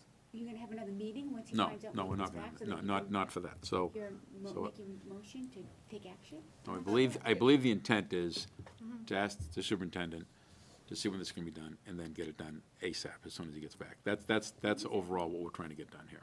That would be. So yeah, that let's- It's would be fair to optimal. just, I don't know why we need a motion. Right, I don't We think we- just, within 5 business days after the principal is back, would that be a reasonable timeframe to get a message out? I'll ask him. Well, I would think, I'm not comfortable with that myself, because it could be out all of July for all I know. It's possible. It is. I think it's reasonable to put, some timeframe on this, and I believe I heard you say, Dr. Metzler, that you would get around to it. I think that, I personally would like to, as I said, ask that we find out when he's coming back. I'm sure somebody in the district knows when he's returning. And then, within a reasonable time frame, 3 to 5 days, have that sent out. I think that's more than reasonable. makes sense to me. That doesn't appear reasonable to you? Yeah, well, I said I'd ask him. Yeah, I think, well, asking is, you are the superintendent of schools. I'm pretty confident that when Mr. Flynn is back, and assuming he's not even here, but assuming he is here, which I'm thinking he is as a brand new principal, that you can make this happen. I'll talk to him. Okay, well, we're gonna, we would like to get it done, and I, I understand that. okay. So it's my expectation that this is gonna be done. And then, I just, nothing shy of a death in the family do I expect someone to not be able to handle this task. Thank you, Chair. So, and there's no reason for the vote. I'm confident this can be done. Okay, We need to withdraw the motion and the amendment. probably makes a lot more sense, yeah, let's withdraw. So all motions, people withdraw their motions in seconds, please. I'm not withdrawing my motion. I want it recorded in the record. Stephanie, did you withdraw your second? Yeah, I can withdraw that, because I'm Yeah. comfortable with that. Okay. Okay, So that's just sixth and seventh grade, fifth grade, sixth grade, seventh, which grade levels? Just just kids in middle school, going into middle school? Going into middle school. Six going into seventh, seventh going into eighth, if that's what you wanna know? What would be, so we're going in, Fifth to sixth. incoming sixth, seventh, and Yeah, eighth. your middle school Sixth, students for this, seventh, for this seventh, academic ninth. year, so your Yes, middle for school 3 students, years. sixth, seventh, and eighth. That's what I would think. So I don't know if the fifth grade's rolled over to middle school yet for sending out a message. Oh, right. So that, I don't wanna get this wrong now and have to hear about it after No, I that. understand, yeah. That's why I said I have to talk to them, have to figure out. It's a little more The timing, complicated than the just clicking timing. boxes and sending stuff, you know? Yeah, yeah, It's a little more complicated. yeah. To check. Well, could you do it, you give it your best effort there, and if there's any other way that you people can figure out to notify the incoming sixth graders. Yeah, we'll see, I'll have to check with technology, and message will read that kids are expected to do their work and they won't be penalized if they don't. Very good, thank you, thank you. So, okay. Moving along, I put on the agenda just to get a little staffing update from superintendent, see what's going on here.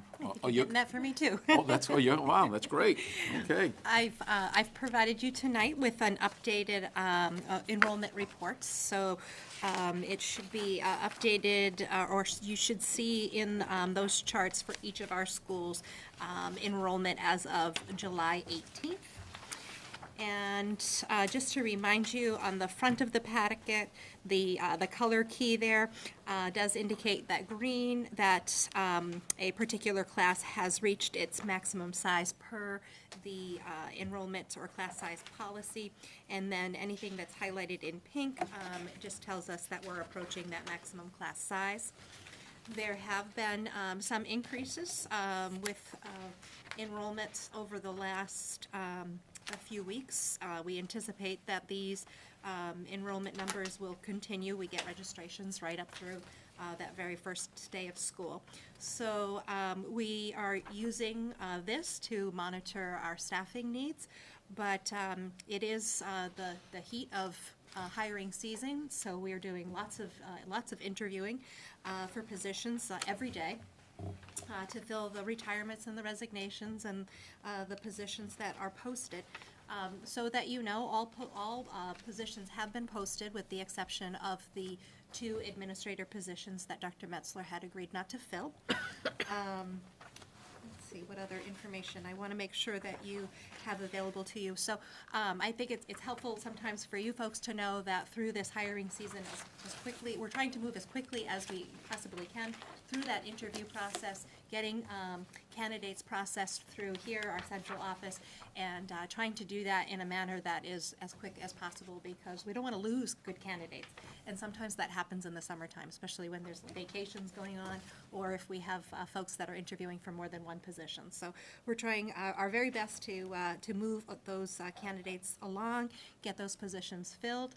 I would say to you that I feel confident just based on the updates that I'm receiving from our Human Resource Office as well as from our schools that we should have, Dr. Metzler actually should have a good idea by mid-August as to any of our unmet or our needs that have not yet been, that any of those unmet.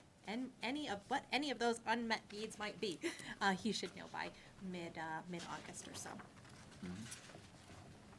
So I'm sure this is, I hesitate to use these words routine, because I'm sure this is a normal course of business where on an annual basis, so many people, they retire or they move on for other reasons. And there's probably no even averages that, whether it's 30 a year or 50 a year, I'm sure it probably just changes on an annual basis, or? Yeah, I mean, I think, That's true. no, I don't know. I mean, does 30 sound right? I mean, over the course from April through the end of August? I mean, we're still getting resignations, people are moving. You know, a husband gets a job in Florida, they resign. Yep. So we're still doing that, so it's kind of an ongoing thing, and we really don't know. I mean, we're hiring people right up to the first day of school in some instances, and those are tough Tough. hires. You know? Mr. Sherman? Christie, thanks for this update of the enrollments. Kim, Dr. Farrar brought this up at one of the, I think our June meeting, and said that the chart doesn't reflect the high school or the middle school's unified arts programs staffing. And as I looked at this, well, it doesn't include it at any of the schools at the elementary levels at all either. And I'm kind of fascinated with what those numbers are. I know it doesn't change the enrollment number. Sure. But, just using the middle school as an example, of those,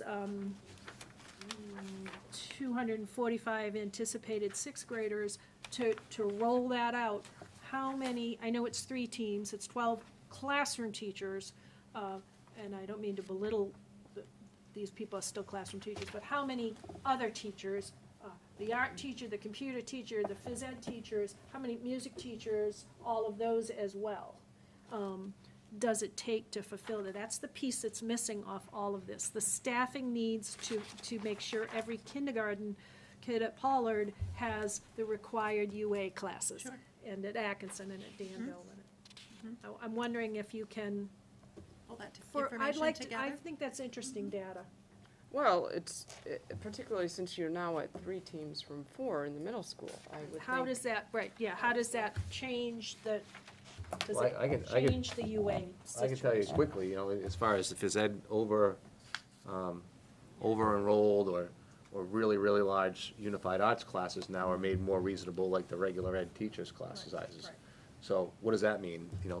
2 phys ed teachers with 80 students, no, those numbers get reduced based on teams. So we ask them to come up with a schedule to make sure that the students are equally distributed, right? So if there's 3 instead of 4 teams, right, if each team had 22 students on it, there's 88 students. I understand, Yeah. I understand, but. Well, they get distributed. I want to see this. Yeah, they get distributed differently through the unified arts program, right? Right. They share the. 80 kids in a gym class? They share the, I'm just using that as an example. Oh. I hope not, but there's a lot. But you share the distribution equally, right? So if it was by 4, and if it was 60 divided by 3, it'd be 20 in each one of the, if it was divided by 4, it'd be 15. And so it gets shifted around. So they're still working on it. Schedule's done, but they're still working on which teachers have which students, teacher schedules for unified arts. And this isn't teacher schedules, obviously, it's just the classroom management of 12 teachers of 3 teams. It's the tricky thing, especially when families want to know which teacher they have, and we do our best to let them know who they have, but a lot of districts won't release teacher names, they'll just say English. You'll find out your English teacher when you get to school on the first day. We try not to do that, and unified arts is even more tricky, especially when there's more than one in a particular, if there's 3 art teachers, and, if we're distributing the students. Especially with, at the elementary level, with the number of registrations that we're getting over the summer months. Our hope would be that we'd get, our registrations for new students, in the spring before the end of, the year, especially if families know they're going to be registering an incoming kindergartner or first grader. But it never fails. We get kids that register on the first day of school. So it makes some of those decisions or communicating some of those things difficult. Because there is some shifting and some movement that takes place over the summertime. I get more calls, not disappointed on who they have, they're disappointed that they don't have who they thought they had when they get there, because there's been changes. When we send that out, that's the hard part, Happens too, they were unfortunately. looking forward to teacher, because they're brothers and sisters and family, and they don't have that particular teacher because we had to make some teacher scheduling changes, to meet the needs, so. That's probably something we should have that on August, right? Oh, absolutely. I would expect. Did when I was a principal. Yeah. So you have this report in front of you here. I just provided you with some updates with regard to enrollment. I believe Deb Armfield had prepared this report originally based on a request. If there's some additional information or something that I can do now that I'm getting involved with picking up some of those pieces from Deb's position, you just let me know and I can do that. Okay. I'd just like to point out, for the benefit of the audience, that full-day kindergarten at Pollard is fully spoken for now. Full-day kindergarten at Atkinson is fully spoken for. Half-day kindergarten in Danville looks full. We're close at the full-day kindergarten at Danville as well. Oh, yeah, 19, there's room for one more student there. Okay. Yeah. In fact, actually, we just had a registration this week at Danville. I was speaking with the assistant principal. I do believe, though, that that is reflected in what Oh, you in see that here. one already, it's already reflected in that, good. And I'd just like to point out that the Nasdaq projection for the high school was 1,165 students, and it's only off by 4. Yeah, I had made a comment about that last time, and that is that when we get NASDAQ projections in the fall, they're different than what you see now. What you see now actually tends to be a little bit more in line with what we had anticipated. So that's that difference between, I don't know if you recall, I tried to explain it as best as I could when I was here last, although I think it was quarter till midnight that I was trying to I knew you explain said it. Yeah, like- But it was that Yeah, idea of yeah, NASDAQ using calls us. NASDAQ when you are budgeting, and when you're using NASDAQ at this point in time, you often see very different numbers. And so closer, those NASDAQ projections are actually closer now than they would be if we were calling for them in the fall, trying to do it through our budgeting season. That's when we find it to be most difficult to use those So numbers. are you saying we get NASDAQ reports on enrollment twice a year? No, you directed us to get them in the yeah, I was spring, gonna and say, so I this is how that worked. NASDAQ calls us, says, how many kids do you have in the ninth grade? We tell them the number, they write it down, and then they send us the chart and they get it right. Yeah, I was That's gonna how that say, worked. I think a request, actually, we requested again in the springtime. Yeah, well, that was, the board directed us to go get these numbers from NASDAQ. Yeah. Okay. you. All righty. Thank you for the update. Okay. It's our curriculum, engineering, first read.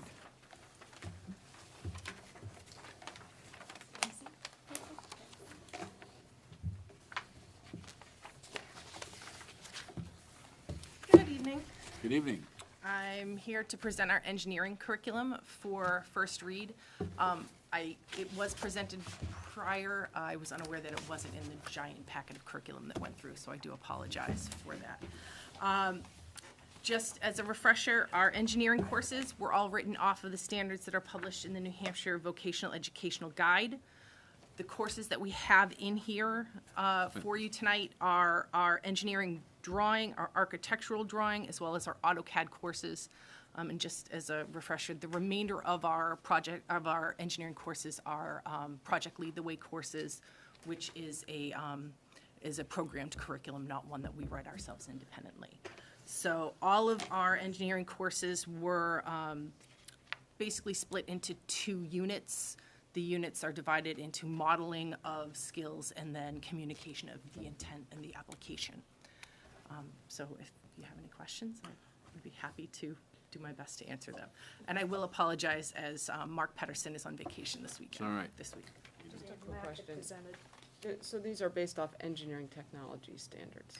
They're the ones that are published in the New Hampshire Guide for Vocational So Education. this is more vocational education that we're offering at our, No, it's what we, and you're and using vocational standards for the ones that courses are, at our college. the New Hampshire Vocational Education Guide includes not only the vocational education, but also the engineering and technical strands within the guide that's published by the state.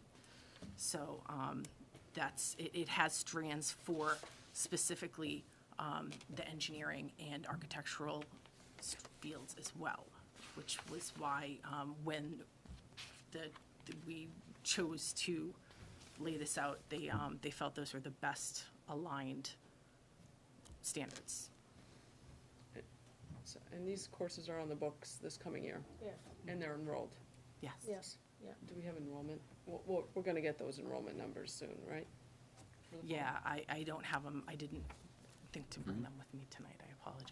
So this is for a first read, and I think the second read is scheduled for August, at our August meeting. So what I would suggest is the reason we do it this way is so that you can look this over. If you want to go and look at all these content standards and really get into this a lot more, then I would hope that Mr. Pedersen might be with us Yes, at and this, and, you know, you're if he is asking- unable to, I will make sure that I Yeah, know a be little nice, bit more of yeah, the, where- specifically questions, because we had discussed this at rather length at, I can't remember the meeting, but about engineering standards and the project Lead the Way. So I'm going to make a motion that we accept for first read and for your edification, the curriculum engineering for first read. I'll second. Any other discussion? All those in, So I just want to know why we even teach engineering at the high school level. Honestly, I know this is a question right out of the blue, but my son got an engineering degree. He didn't have engineering courses in high school. He had math, physics. I can tell you that what we have seen at the high school is a huge surge in the number of our students that are going into technical and engineering fields. All sides, right up yeah. there broad. And the enrollment numbers in not only our Project Lead the Way courses, but all of our engineering courses over the last 3 to 4 years have boomed. So there's a real calling for it. And a lot of our students are choosing to go into those fields, and they are taking all of the math and science as well. And this is just really something that we're trying to answer the call for. how long have they had this? We've had, this is where I need Mark. All right. We've run engineering courses for as long as I can remember. Okay. I do know we've been using Project Lead the Way for at least the last 5 or 6 years. Say at least 5 Yeah. or 6 years. And these courses, these are all courses that we have offered to some degree. AutoCAD has shifted a little bit now. There is the certification opportunity connected to AutoCAD that we did not have previously, not as concretely, but we just have seen such a boom in it that it really, I want to say at least the last 6 years since we started running Project Lead the Way. And it started small with Project Lead the Way. It's just been, we have some fantastic teachers that are doing a lot of work with these kids, and we're just seeing the numbers grow, so. Ready. Okay. But the follow-up to that, I understand about CAD, and that's a very valuable tool for people to have in the workforce these days. But I'm wondering if we're doing, just because a course is popular doesn't mean it's necessarily the best choice for the student. So I want to make sure that the students who really do want to go on to engineering, rather than an engineering-related course like drafting or CAD or, whatever, that they are actually not being distracted by the attractiveness of high school engineering courses, when in fact, in my opinion, they should be taking the hardcore subjects. I don't disagree. I will tell you, in looking at the students that the majority of the students that are going through this program, they aren't shying away from the advanced math and science courses as well. They're taking them in conjunction with them. That's. There isn't, speaking as an engineer myself, I agree with you in terms of these students should be taking the hardcore calculus, AP Chem, and AP Physics. If you're going to be successful in engineering, you better be taking those in high school at this point. There is an opportunity based on the number of electives versus required credits for students to take these engineering courses in addition. So in that sense, I feel it's helpful to see if they may find that engineering engages them. But it certainly has been a concern for me that guidance counselors are not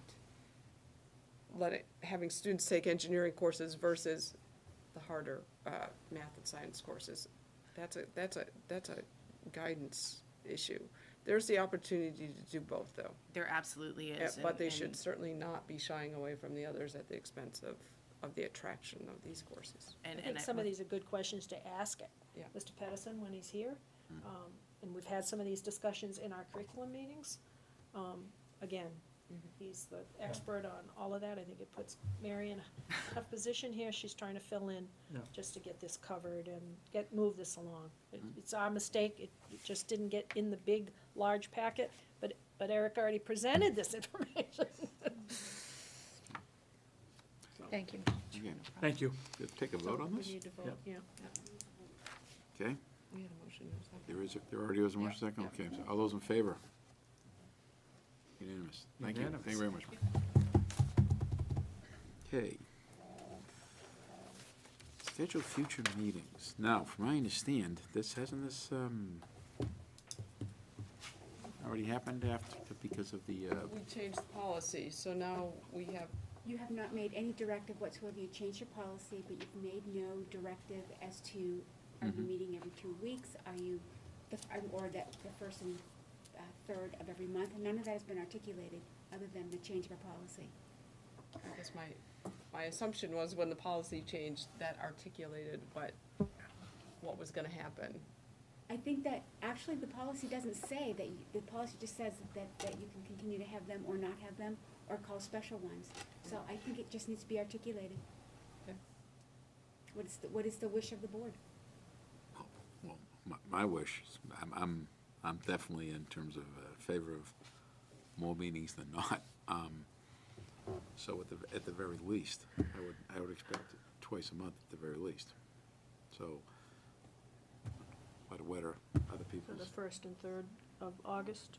Yes, we've that's had- what I was. I'm just looking at the dates here. What's the dates in August? Was We have a already, meeting on the 24th, which is your regularly scheduled, which is, I think, the 4th. yeah, Because just we the have way to- The it fourth, so the third and the 17th are the first and third So- Which we're Thursday. gonna have to, well, Right, so you may want to modify your August to have the two meetings. I think we might wanna do that because I think what we wanna do is have a meeting, a joint meeting with the budget committee. Right, and Before that's November? scheduled. I think, yes, before the November meeting. yes, I've talked to a Oh, in couple members of addition the to budget that. committee, and they seemed pretty happy to To have an addition. to have a meeting, an earlier meeting, and we gonna, hopefully Jeff would have some year-end numbers by sometime in early August. I would think middle August he would. So what So- would be the date, if you Well- left the 24th where it is, which is the 4th, is that the 4th? It is Fourth. Thursday, yeah. Well, What would this, you wanna put 2 more in August? I think we need 2 more in August. So put the 3 and the 17th? The 17th, and then we'll have the 24th. As scheduled already. Anybody else? Is that reasonable? It is reasonable for August. I wouldn't mind one next week. I think we have a ton of work to do, and it would be nice to get a handle on all the work so that each meeting doesn't go till midnight. I don't have any objection. That would be a special meeting, Why would that be a special meeting? because that would not be on the first or third Thursday. Yeah, but, no, our policy has been changed so that the school board has the option of calling meetings whenever it likes, regular school board meetings. It Oh, also says that- that, they also say that it's the first and the third. Yes, that's correct. It says our normally scheduled meetings are the first and the third, but the school Oh, board has you're the, right. yes, we Yeah. can call a meeting whenever we like now, So, That's the new policy. Great. So to have one next week in July? yeah. so, I'm always, okay, I am. I wasn't anticipating another meeting that's fine. till August now, so. I'm available, yeah, Greg, are you available next Thursday? I can't move next Thursday. okay. So I can do the. It's a little third short and notice. 17th. Okay. So there are some concerns about holding one Good next points. week, because today is Thursday, the office is closed on Friday, you have an agenda to get out, you have an agenda to set. And right off the bat, you don't already have 5 for Typically, this yeah, group. typically 2 weeks Yep. allows the office to Mhm. get the preliminary The work agendas. and the posting that is necessary. Okay. And I think that you make that impossible by calling one for next week. So if. As if well Greg- as if the Greg and backup I- materials that have to go with it. Right, So if Yeah. Greg and I can't make it Yeah. for sure next So week. 2 weeks is then you can 8th, share Third. people. the 3rd. Third. Third. Should we anticipate one on the 10th? 3rd, 10th, 17th, all 4 August dates? Yeah, I that'd think be we're gonna good. need a special, we're going to need a meeting to, talk about, some policies and whether or not it's gonna be a workshop or however that comes to fruition. I think we need a separate one for that. I'm thinking we need more meetings because of budget. Yeah, the That's what I budget was committee's, thinking, the when budget it's committee's the gonna need a budget, meeting. but- Yes. Yeah, It's kind of So tough I- when you don't have everybody here to at least so I, weigh in. yes, I agree with Mrs. Belcher, so at the very least, so they need a 2-week heads up. So if we plan on August 3rd, Well, Brian, what if we plan on the 3rd and the 10th, and we put out the agenda for the 3rd and the 10th? We will figure those out at the same time, so that those Okay. agendas are out. Good. that's a good idea. That works. Same for the See 17th if you and get, the see if you 24th. can And get a I'll- quorum. We'll reach out to, well, obviously we'll find out, poll the board in terms of availability, and then we can find out from Jeff, just, Where he's at. yeah, where he's at in terms of, In terms of, you're talking agenda topics right now? no, I'm just, no. Number, we I'm want just- budget Numbers numbers. for budget numbers. Yeah, just trying to see, what he's looking at in the next couple of weeks here. And as is pointed out before, that he's gonna have year-end numbers, and if there's adjusting entries, there's adjusting entries. But it's, that we can work with the year-end report, it's not full adjusting entries, I mean, I have absolutely no idea where he is in that process. No, I understand. That's what I know in the past, that's come up where just, But that, as the audit is conducted. Right. And adjustments are made throughout the auditing process, yes. it I happens, understand that, and yeah. then, and so people will, What I'm even talking about is preliminary number. I can't speak to that. that's fine. Yeah, that's, preliminary is better than we have right now. We have nothing right now, so that's, so, I mean, they must do they must do a monthly end of report on the budget every month, don't they? that I don't know, but I think, Even an end of July I think, monthly report. Yeah, it falls into August, because we're still paying. Yeah. I think let's We're follow, still paying You're still bills, paying that 16, bills aren't, 17 yeah, bills. we're still paying 16, 17 bills. so I think you're onto something, Kim. So to me, I think we should plan on, Well, book those 4 dates and then see what you can Right, get, and exactly. how many people you can get here. right, Are you asking, do you want the board polled for those 4 dates? Is that Well, what we you're have, asking? who can make, I can make all 4 of those dates in August. I can, So can I I. can make every, Greg? yeah. I have 2 I can make, 2 I can't. I can make them all. We So have to check with 5 right Dr. now that can Metzler's make- We have a calendar. quorum that can make Mhm. them in August, so. I We'll don't check think with, it's we'll check with necessary. superintendent's calendar, And Jeff's but calendar for you his can on still, vacation. Oh, he is. He's, and I will reach out to the, Have the board. I think we should poll the board, but there's no harm in that, but I think we should reach out to the budget committee, For which meeting? just to check them. So that's, we want to, first of all, we want to schedule some meetings, Okay. and now and I think it makes sense now, and then over the next week, we'll try to fill them up. One be a budget night, that's one of those meetings, that's a meeting by itself. Well, yeah, why don't we poll, you mean a joint let's, budget committee meeting yes, on one of Yes. those August dates? Yep. So now you're polling 2 committees? Yes. As to their availability? Yes. I don't know as we need to poll the school board. I mean, we already, Just set the agenda. Well, I think Sue made a good point, is that you are missing 4 members, 1, 2, 3, 4 members, in fairness to their being able to Missing 3. participate. 3? 1, 2, 3. I apologize. 3. Yep. Okay. I mean, we can poll both boards, but if we're gonna do the reason to poll the budget committee is to try to see which, I would anticipate the 17th or the 24th for them, see which one we can get more of those members for, so we can have a discussion. Can Well, you give me yeah. an idea of what your topic might be for the budget committee going forward? Because there's not going to be any numbers.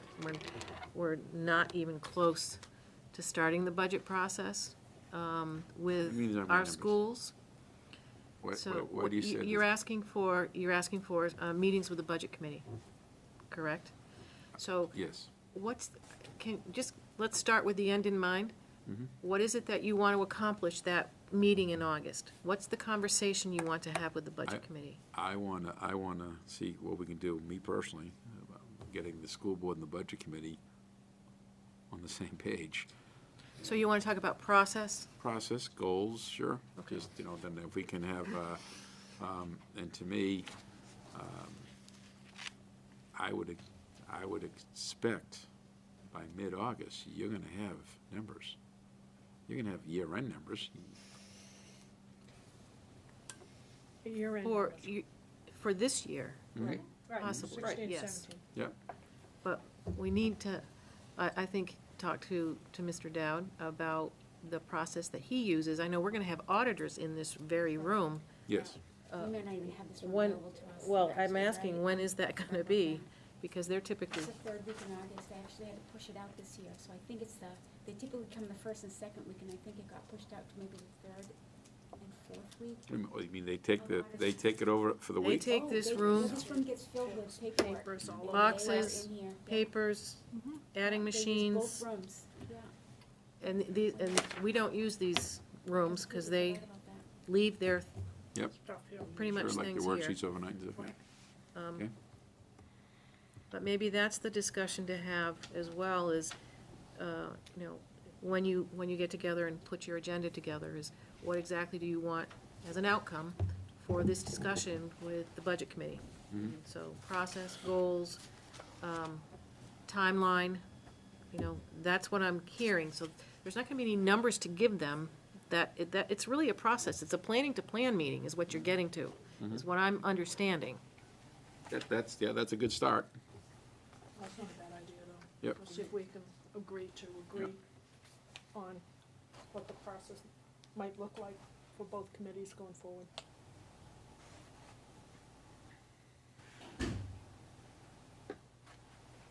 Well, they've got to Especially- rally up, but they've got to rally a quorum too, right? Right.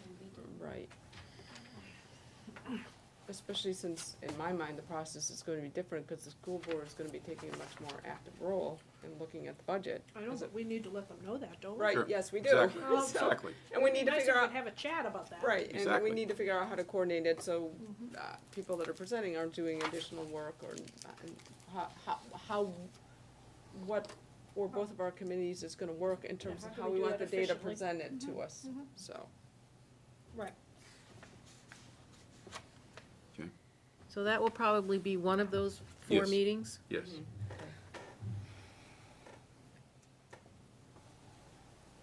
Maybe later is better than earlier. I Well, would that's think. what I'm thinking. I would think so. I'm thinking it's a later meeting. Maybe the 17th. I agree. We already have an agenda, almost stuff for the 24th in here. I know, but I thought I thought the Sandown, I thought the deliverable for the Sandown was August 1st. I was hoping to have that Sandown school plan done earlier. August 1st? Yeah. But it's not on the, oh, you put it on the, It's on the August 24th it's on the, agenda. well, because that would have been the with first meeting. Right. So that would be Maybe we can on slide one that of up. those other meetings. If they're ready.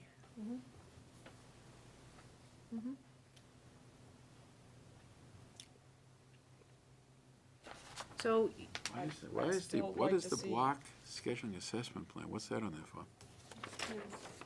Well, Did you that- ask for that's- something? You asked for them to have something to tell you about? To explain how they're going to assess block scheduling before block scheduling rolls out. In 2 Okay. days. I mean, that could be moved back too. That could be moved back to an earlier, I would certainly hope they'd have that planned before August 24th.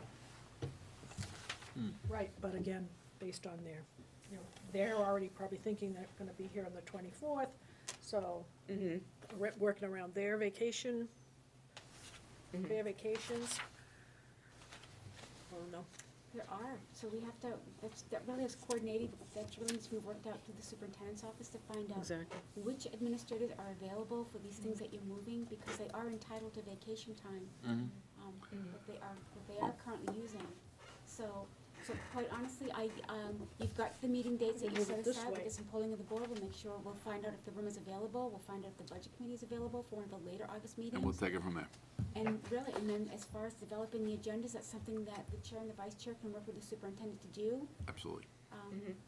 because that's all predicated on availability of Right. administrators. Right. I hope not.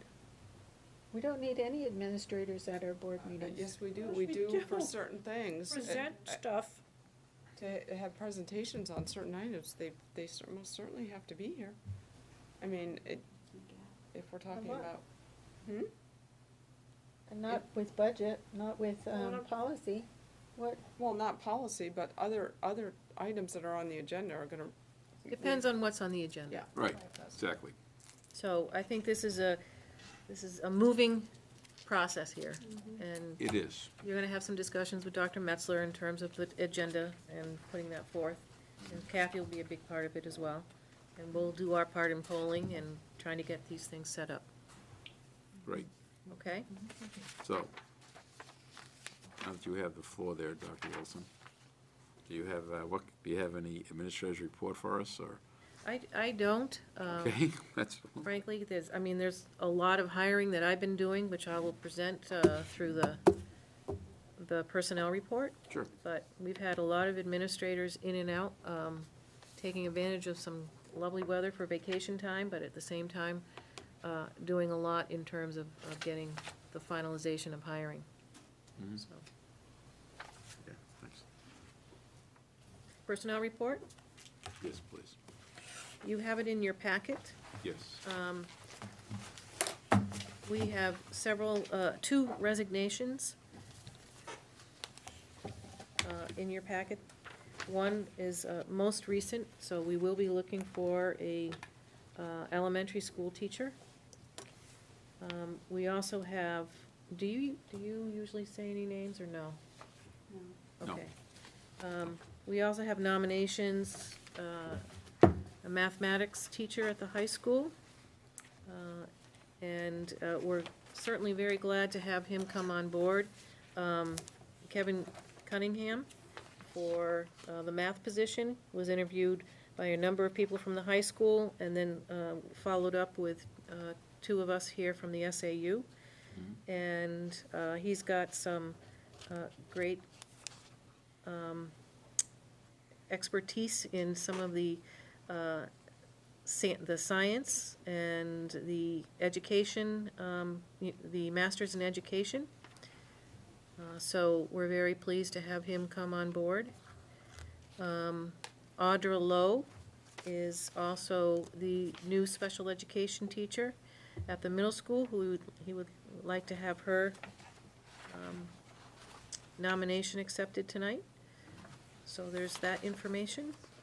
Move to, are you ready? Yeah, are those all of them? And the last three, we have two nurses who I actually talked to today, and they both accepted. And those are always very hard to find. They are coming from experiences in hospitals and in working with some very challenging, high-risk areas. And so they're very excited to be here, both of them. And then as well, we have an occupational therapist. And the occupational therapist is known to us. She's worked for us subbing in some situations when one of our OTs is out.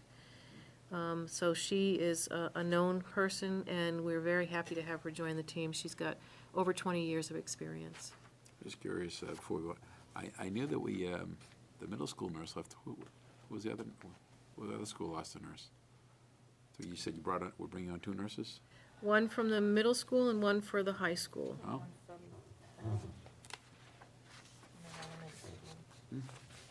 Had quite a few. well, so, Mr. Chairman, the candidate for high school, math has nothing listed on the previous work experience. I can see he just graduated from UNH with a master's in education, but his undergraduate degree is in oceanography. Oceanography, that's biology. you know, I Some can't numbers feel comfortable with, like, math. We should be hiring people who have math degrees. Well, You know, I really, honestly, I mean, we don't have any previous teaching experience, and there's no background in math. yeah, I was gonna say, this is, yeah, it's a non-public thing, and I'm looking at the people who interviewed them, that's pretty much the right people. If you need to go into non-public where I can tell you a little bit more about the situation, I certainly will do that. He's had experience teaching math. Well, how come that isn't listed Okay. on the resume that's Well, given listen, to we us? can't, you can't be talking about people like this in the open forum, yeah. Why? Personnel, look, it's not a law that you have to discuss personnel issues in non-public. That is not a law. It's a Well, Donna, privilege. It's Might be a privilege, but it's a privilege we've always done, and I guess we're gonna continue doing it, because I think I believe, if I'm hearing you right, you're questioning what's the hiring of this person. So, yeah, it's a non-public issue. And I would like to go into non-public if we could, please, to discuss the mathematics position. So what is that Is that the- provision? The hiring of any person as a public employee, so 91A:3, paragraph 2, section B.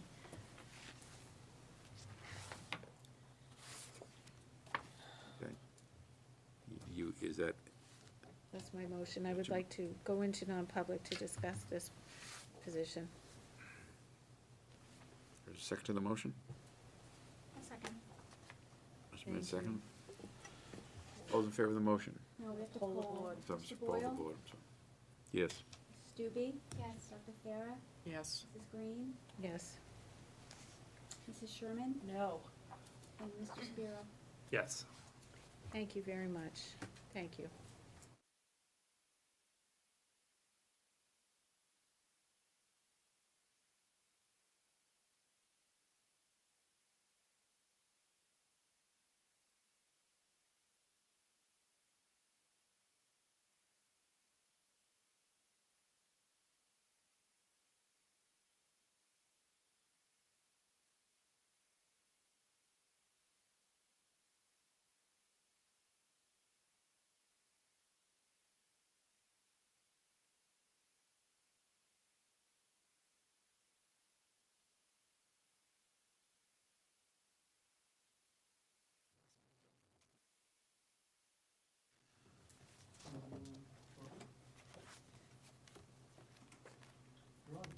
Okay. We're back at 10:25, going back into public. Now to entertain the actions on this personnel report. I'd like to motion to accept the resignations of, from July 20th and July 11th. I'll second. All those in favor? Unanimous?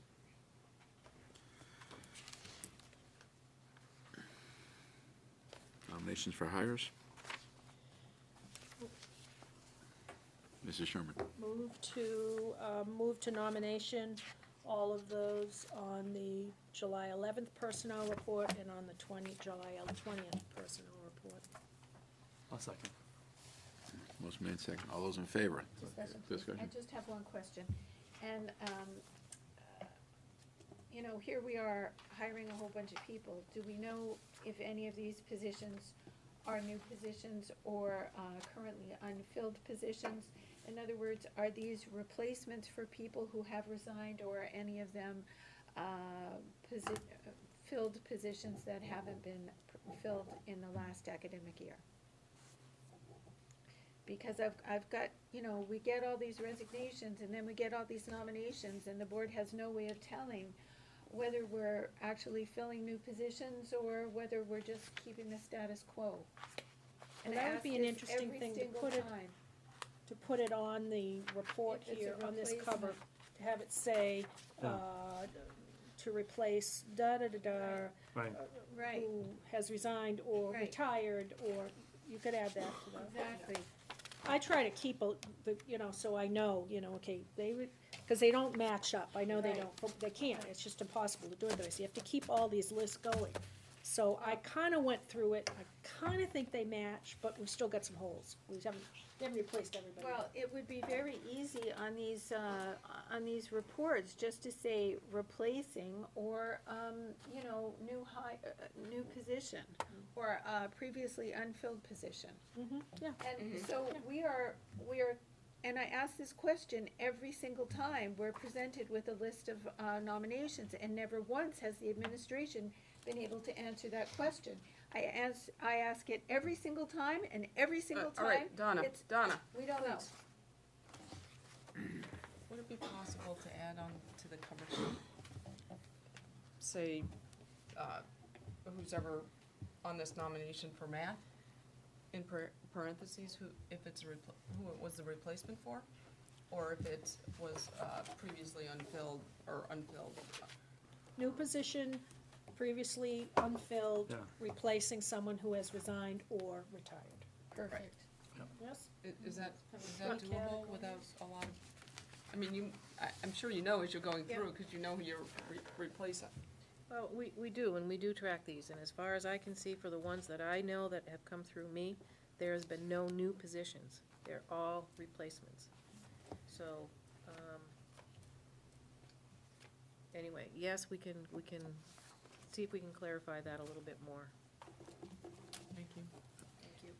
So just so I understand, in both of these reports, the July 20th and the July 11th, all of these new nominations are replacement positions, are replacing people who are currently being paid in this fiscal year. To the best of my knowledge, yes, Donna. Okay, thank you. Okay, with that said, We haven't, We have a haven't voted nomin, yet. we haven't have it on the floor. though. Motion, I second, yeah. all those in favor? Unanimous. Thank you. Thank you. Another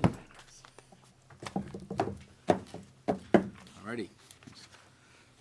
See if we have any update, any kind of committee reports? Committees Nope. to meet. We have nothing meetings, right? Okay, Well, We have one in the summer? I'd like to talk about the policy committee. okay. I've been trying to meet, and through a poll of the committee members, no administrator is available throughout July except for Dr. Metzler on the evening of July 31st. So that leaves us without a quorum for the entire month of July, and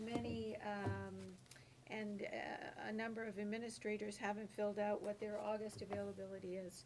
So I've been unable to call a policy committee in July despite my best efforts, and it looks like I'm going to be similarly thwarted with being able to establish a quorum in August for a policy committee meeting. So, is part of the problem because we put a large time frame on it, a 3-hour meeting? Is that part of the problem? I don't know. I know that administrators have completed what they could. There have been no board members except for Mr. Beal who populated that sheet as well. Well, I previously said I was available throughout the entire summer, so that isn't an issue with me. But the sheet's not populated. Yep, okay. So, I believe this came up at the last meeting, so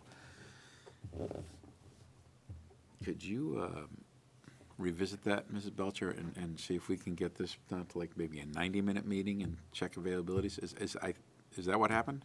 It was, because we looked for a 3-hour window? I don't know the answer to that question.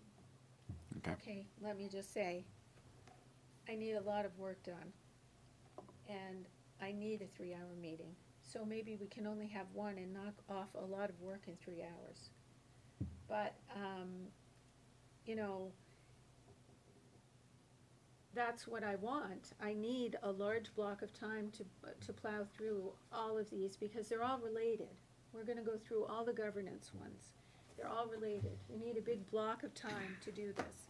So, again, the tail does not wag the dog. What is happening right now is that the tail is thwarting the actions of the dog.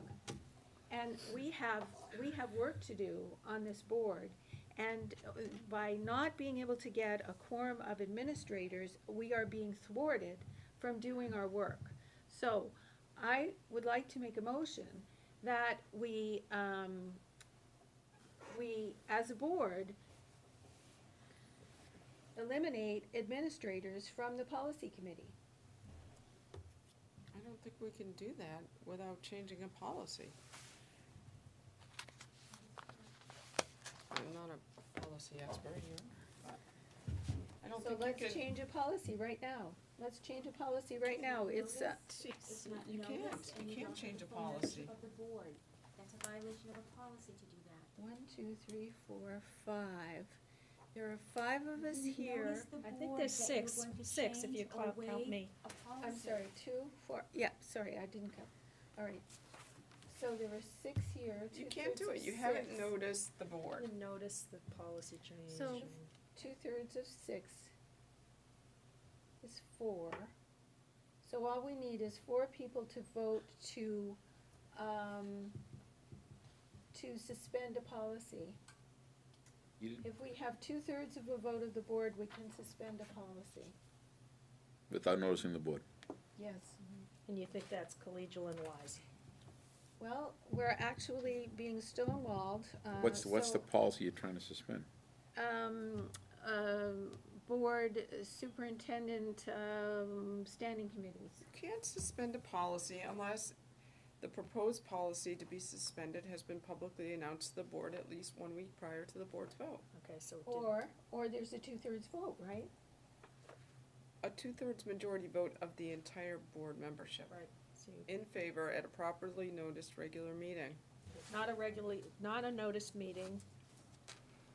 The policy What hasn't is a been notice noticed. meeting? It is a It's a notice meeting. Notice, it's I just mean, not the on the meeting's agenda. noticed, but the policy change hasn't been noticed. Yeah, And it you has, the need policy has to 2/3 be of the included entire on the board. agenda. Okay, so let me put it to you. How are we gonna get around this issue? In fairness to the administrative staff, the academic year did not end for them probably till nearly the end of June, I would expect. Or is still going.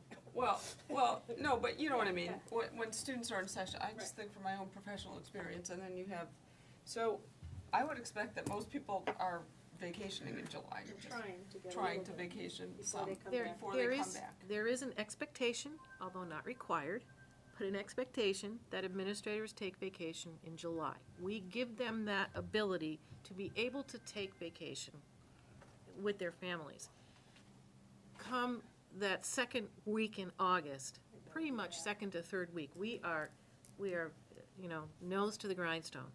So, and I don't know why you are, I guess, suggesting that it's intentional, because if people aren't available, they're not available. And I don't think that it's intentional that they're trying to thwart the work, which is what you're saying here. It's just, it's not a practice that's been done in the past. People have always had the ability to take vacations in July. Should you want a policy committee to meet, a strategic plan committee, we've worked that out, you know, in terms of working it in the summer. So I would say that you would continue to ask about August. I think it's very difficult to get anyone, one of us administrators coming together as a group in July. Well, we only need 2 administrators. We only need 2. So how is 2 difficult in July? Okay, Maybe the time, maybe 3 hours is a problem. So maybe you're gonna have to compromise. If I could get 2 to come for 90 minutes and get I don't know how many other people who have said they could come, but gotta make some compromises here a little bit. Did you try for tonight, before this meeting? And the whole of July was open. Oh, The whole of that's July right, you was said open. anytime. Yeah. Because usually tonight, they're here anyways. Right. But Well- not necessarily people from the policy. Right, right. I mean, we need to Why don't you get try one of meetings. your August meetings?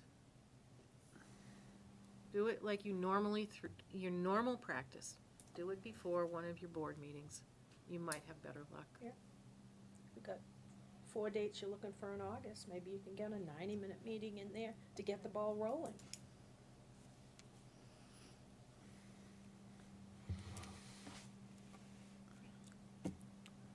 Well, right off the bat, today's July 20th, so you're already pretty much going into August. Right. Yeah.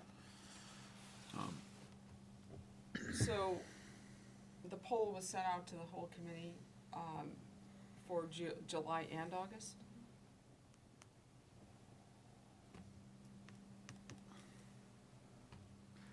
And in those 2 months, there was not 2 administrators available at one time.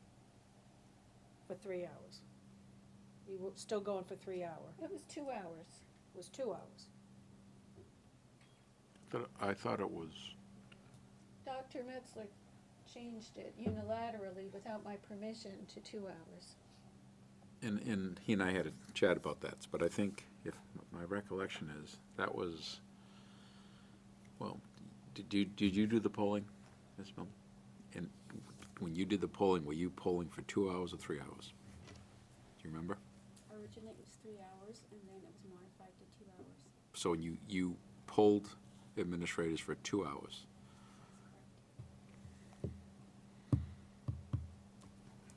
And, well, we clearly need a second, you need at least 2 administrators to have a meeting.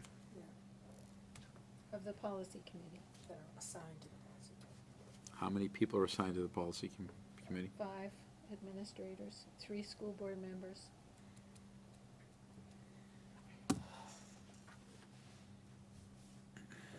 Okay. I think there needs to be another poll that goes out, and I think, you need to talk to the superintendent.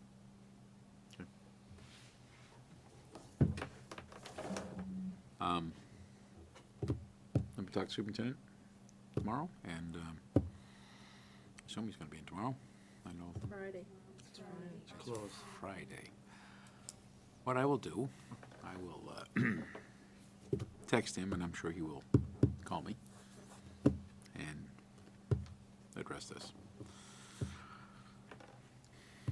Thank you, Mr. Boyle. So, Thank you. okay, so, outside of that, anyone have any reports of the school board? They're all excited. Well, Yeah. I have something. Okay. For it.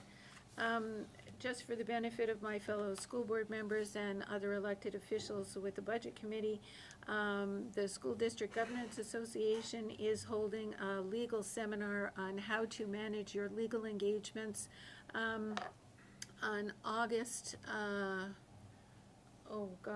August, I need a calendar, I think it's August 12th. August 12th, Saturday, August 12th, in Manchester at the Nacky Loeb School. So that is open to the public, and, I would invite people who are interested to attend. Okay, thank you. So, everyone see the correspondence folder? Yep. Everyone signed their registers from Mrs. Belcher? Yes, I'd like to comment on the correspondence folder, Mr. Boyle, please. Okay,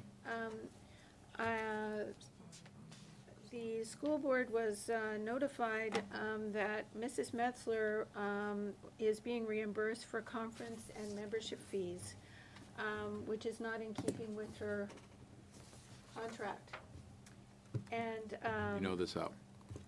we know this because I actually have a copy of the Okay, voucher. okay, here we go, again. So, sounds to me like if we're talking people, we want to non-public to talk about this? Yeah, she's not an employee. She's a person. No, look, she's not an employee, she's a contractor. Okay. I think we have people's reputation here. No. Why? Why is it a reputational issue? It's a voucher, it's right here in black and white. And her contract's in black and white. I'm willing to go into non-public if you like, but I'm not gonna call for it to be a non-public. Would you say you're not going to fall for it? Call. Oh, I'm sorry. Thank you. Okay, if we're going to discuss this, we're going to go into a non-public. We're not going to discuss this openly. Okay, so maybe we'll save that to the Okay. end of other business? Okay? Because I know I have a number of things once we get to other business, so if we could preserve that for after other business, Okay, if you would, thank you. all right. I think that is where we're going right now. Other business. Okay, thank you. Sure. A couple of things I just wanted to bring up. Like we're all aware of the incident, quote unquote, that happened at the middle school a few weeks ago, and I just have a couple of questions on this. Is this? That's a non-public type thing, too? No, Something no, we need to Oh, talk about? if it's the answer I think it is, yeah. no, just a quick question, and it doesn't need to be answered tonight. I think that, I personally would like to know, I'm sorry? Okay, well, keep names and situations out of it, Of course. okay? Well, if it's an incident where someone can be Yes. identified very easily, Yes. then it is And something it that could we be- need to be in non-public for. It Okay, is better to move to non-public than to start the discussion, and we already have a request, so, That's fine. okay. So So now before, we have two things in non-public. yes. okay, One reputation and the other one. okay, thank you. The other one, what exactly? I don't know. This is I don't know how- You're gonna find legal. out in a It few- could be. It is legal. No, but it's not, No. it's not in writing and That's right. everything. Okay. It does put the district in a position of liability. Mr. Boyle, we've Well, had that conversation Yes, about that yeah, topic. when in doubt, we're gonna go Yeah. into non-public. Yes, when in Period. doubt, we're going into a non-public. This- If so- it doesn't warrant it, then you move back out. So- You don't risk not going into a non-public. Yep, so, is there, before we go into is there any other business? I have lots of other things. Is Mrs. Dubé finished? Hopefully, there's not a lot of other things, I hope. I'm fine. I would like to make a motion for Timberlane School Board to call for an SAU meeting concerning the certified letter sent to Mrs. Caruso. No, Come on. And that's my motion. Now, if I have a second, I'd like to discuss it. I'll second for discussion. Thank you. May I discuss it? you better be very careful, because this is an SAU 55. This is not a Timberlane School Board issue. How do you know that? How do I know that? Because Yes. you just said it was. I'm calling for an SAU meeting because the SAU sent out a letter to Mrs. Caruso. I don't know So if here we it's go. an SAU. So now you're doing it again. So now you're dropping someone's name. Need to protect. You can't be dropping these names like this.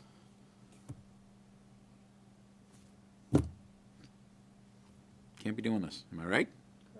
Well, that, I probably shouldn't have done that, but if, a certified letter to an elected official in our district.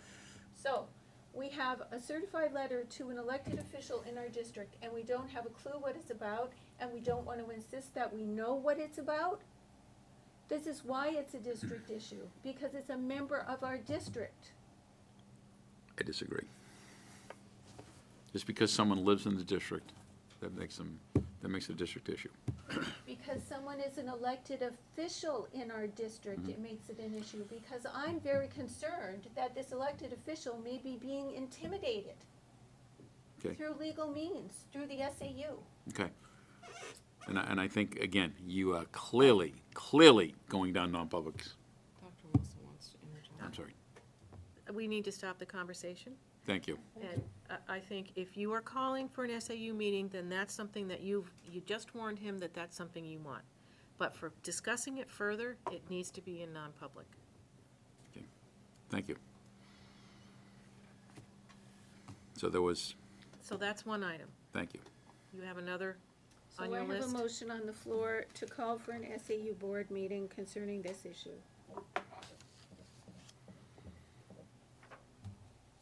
This motion been made, and I guess the motion was seconded. Who seconded? I seconded. Okay, I just want to be clear. Okay, all those in favor of calling for a special meeting? Discussion. No. Unless public. I think you just have a general. Yeah, Do you general have just, question. I don't, Yep. So how would a meeting be in the past? What's the process of requesting that meeting?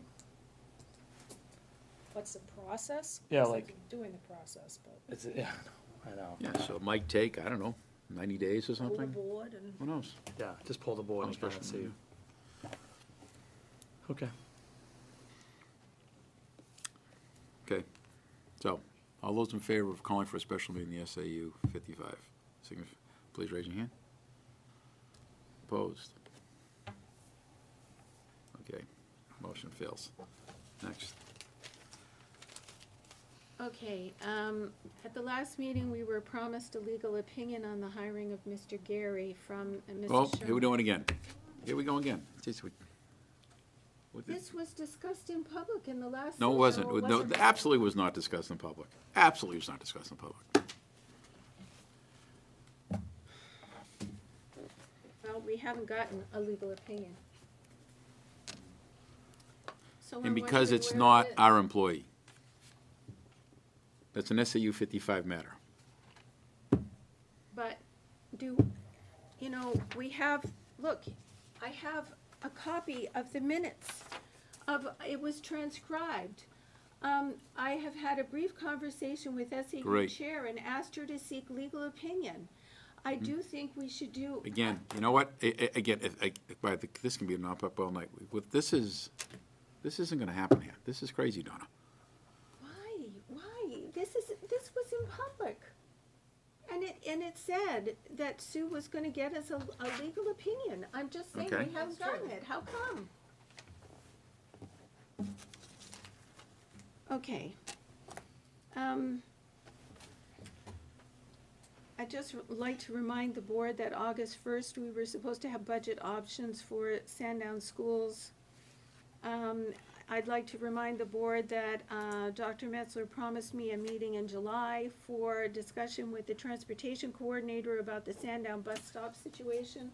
That still hasn't been, that meeting has not been forthcoming, and as far as I know, that issue has not been resolved, to my knowledge. I'd also like to remind the board that we need to deal with the fund balance retention issue so that we have an opportunity to give the taxpayers some money back, to give them some relief. Timberlane is looking at an 11% increase in school taxes. And there's also the issue of the fact that the AP scores were released to some school board members and not others. And Mr. Bueller was able to put the AP scores on Facebook while none of the rest of the board had even seen them. And I object to that. How is it that one member of this board has privileged information and the rest of us don't? Did he make a right-to-know request? I'll be honest, I have no idea about that entire subject matter. Personally, I honestly couldn't tell you, and unless Dr. Wilson knows anything about that matter, I have no idea what, how we're gonna pursue that in this particular forum right now. it's We received a news release by email that what the scores were.